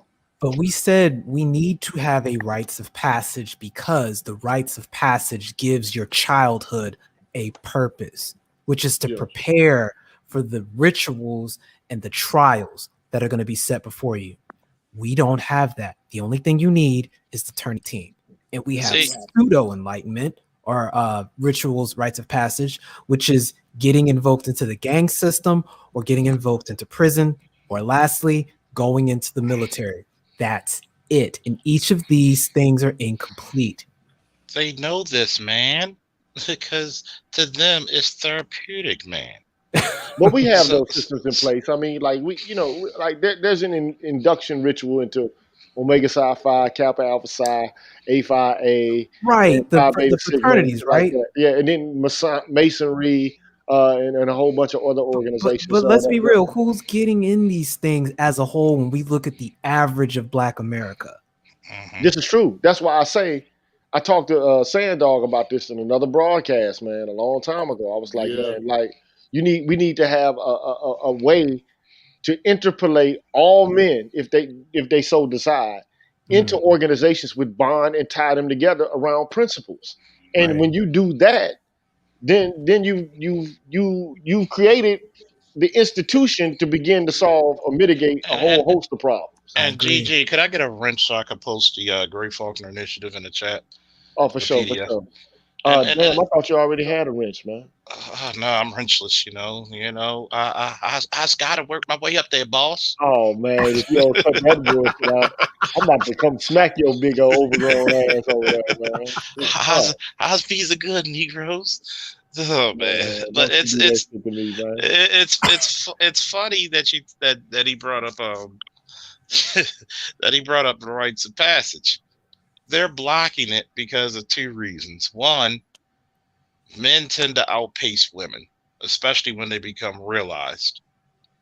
And that's because those men have to go out into the world to provide for their women and their children when they start families. And two, Leave a comment in the section somewhere. cool. And when you have this going on with the young males, the ladies out there are not going to feel pretty. Like you said before, they're afraid.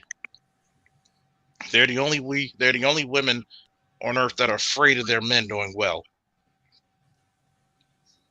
They're afraid of their men going out there being a hero. That's called normal. When you have a chick, she was told the same thing as the poorest white person. As long as I make you think you're doing better than the black man, then I could get you to do whatever I want. It was a picture that BGS had on one of his recorded videos. There was a black man chained around his waist on a tree. He's reaching out towards a black woman in a lake. She has a ball and a weighted chain and a weighted ball in a river. She's reaching out to the black man to save her.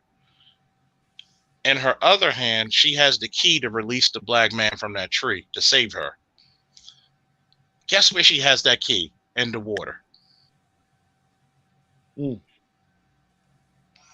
Tell me. I'm gonna tell you, black women are so hell bent on being the maidens in hell instead of the queens of heaven that they don't know where up is down and down is up. They're confused because of this so-called intellectualism, pseudo, in many cases. Like I said, you weaponize your education of your children against your men, and then you want them to still protect you, but you still want to be equal. You're a walking dichotomy. Schizophrenic. Yeah, that's why I call that shit schizophrenic, man. By definition, fam, that was spot on. But I mean, all of this shit, man, it was all the rules at the very beginning, man, because it was all built to stymie black men's progress from the jump, bro. It was because you could see the conversations that were being had. I went over this in other, shows, man, where I talk about the origin of, the women's suffrage movement, first wave feminism, the arguments between Susan B. Anthony, I forget the other woman's name, but she said she'd rather cut off her fucking right arm than let a darky have the vote. Tell her what to do, to govern over her life. And, that's pretty much, man, how it is, man. The biggest, benefactors of affirmative action policy and other diversity hiring policies are white women, man. Even though they were right there spitting on black kids trying to integrate schools, man. They were the ones who were the major catalysts for black men getting lynched, man. And we got to remember that, in general, the United States is nothing more than standing in the shadow of the crown, meaning anybody that came to the United States from the continental Europe, they were coming here with the objective of trying to attain something. And many women followed in the anticipation that they would be in the midst of some sort of leadership and organization. And what they generally found is that overall, they were not satisfied with the men that they had available. And when you start looking at a lot of the divorce papers and divorce records, they were already making moves in the 1600s of trying to obtain power through the court system from the outset. In fact, there's a good book you can get into called They Were Her Property, and it really demonstrates how the slave dynamic, as far as slaves being capital, how a lot of that property was getting put in the hands of white women, and how policy was being shifted so that she could try to obtain more control over that. But in the process of doing that, a philosophy was being formed around how the family dynamic should be ordered.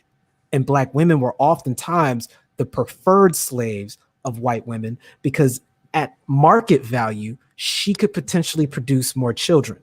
And the status of slave was assigned to the female as a result of that. And what you get is this odd relationship between slave women and white women and the shared idea of what they call the tender years doctrine and how this weird parasitic almost, but it's synergetic, I guess, mindset gets hot potatoed back and forth. And it really shows itself in the future, you know, when you start getting into the freed population in the North when slavery ends up ending. And it really buried itself in the court system and by default, the political system. So when you had Black women that were liberated eventually, or when they got out of slavery, they went straight to these schools of thought. And it's where this resentment continues to carry on that in general, men in general in this country were never really respected. And there were enough men who were willing to essentially sign over political power to those women for the sake of a few profiting off of that sort of arrangement. And it continues to be a theme well into the Reconstruction era and all the way up to leading to World War II, which set the stage for all the crap we see going on now. Yeah, yeah. Well, look here, fellas, man. I've been, on this horn, man, for like close to 4 hours now, and Go. but I think that this kind of conversation is necessary. I don't like to put time limits on, and I want to start doing more like this on weekends. So maybe perhaps, and you're all invited, man. I want to start doing like a weekend hangout or something like that. Usually I don't do those kind of things, but I think this is necessary. And I've been kind of like not hanging out on other people's shit. So I think I'm going to start doing that more and try to make myself more sociable in this space and let people go off on me a little bit and challenge me and hide them, you You are know. like the Ben Grimm of the manosphere, you know. You're The gruff, but you got Crewman. a heart of gold, you know. But you do believe in clobbering time and shit. Yeah, yeah, yeah. So I don't, I just want to be in communion with y'all, man, and it's good for me to talk and to run ideas and go back and forth and to see us, reason instead of us bickering and shit. You know what I'm saying? Like I'm not for that bickering shit. Like I can disagree with you, and it's cool to bicker sometimes, I guess. Especially if you're at opposing, different poles in relation to ideas. But I like to keep shit civil, man. I'm not gonna be going off on motherfuckers talking about I'm coming to your house, bitch ass nigga. I ain't Yeah. about to do that with men in the man. So I'm not about to do that shit. I ain't doing it. But So Gigi, where do we get an opportunity to have so many different perspectives in one location when in general that was supposed to be the role of the university? well, I mean, technology is a motherfucker, man. It can be used to change and to minds, to influence minds, to educate minds, to have democracy take place, because that's what I think this shit is. It has the potential to create a public sphere. That's why they call it the manosphere. It's a sphere of the public. It's a microsphere of the public, but it is a sphere nonetheless. Yeah. It's a self-referential, public, and we can talk about what it is. We can define the manosphere, critique the manosphere. We can talk about each other and talk about ideas within the space. So it is a public sphere. It just is what it is. But the question is, what will the public sphere called the manosphere do? It's up to us. It's not up to any one of us. It's up to all of us. Yes. Facts. So Right. having said all that, man, thank you, gentlemen, for coming by, man. I really appreciate it. And I want to give a shout out to Bonsi and Kube, Hunter, and Sherman Presley for the donations that they gave to me on the Cash App. And thanks to all of the people who came in tonight to listen to us ramble for damn near 4 hours. And thank you to all of the men who offered donations. Thank you, Drew Main. Thank you, JBA. And I know that there's some people who were up in the scroll bar, but I can't access it now. But thank you all too. I appreciate your kind donations and all your support. I really do. So Charles Faulkner, I see, donated some bread. So thank you, sir, for coming in and paying to be here. But thank you, man. Hey, you got to get a VIP that way. But hey, man, I appreciate y'all, man. I really do. And trust me, I'm looking forward to this documentary. Anything that I can do to help, just let Let's us promote know. it, man. Promote it. Put some bread down on it, man. And we got 30 more days, man. All we got is 30 more days. I've been quiet about it, but I'm gonna have to ramp it up again. Start going off on motherfuckers. And yeah, that's the only way you're gonna get them. Oh, I guess tonight I'll do a live stream tonight to do a recap of this, and also talk about some more about being multifaceted. yeah, man, hit me on my email. Any of y'all, man, feel free. Y'all are welcome in Gorilla Space anytime, man. Appreciate that, family. Appreciate it. Anytime, man. Anytime. Appreciate this old lion being invited to the land of the silverbacks.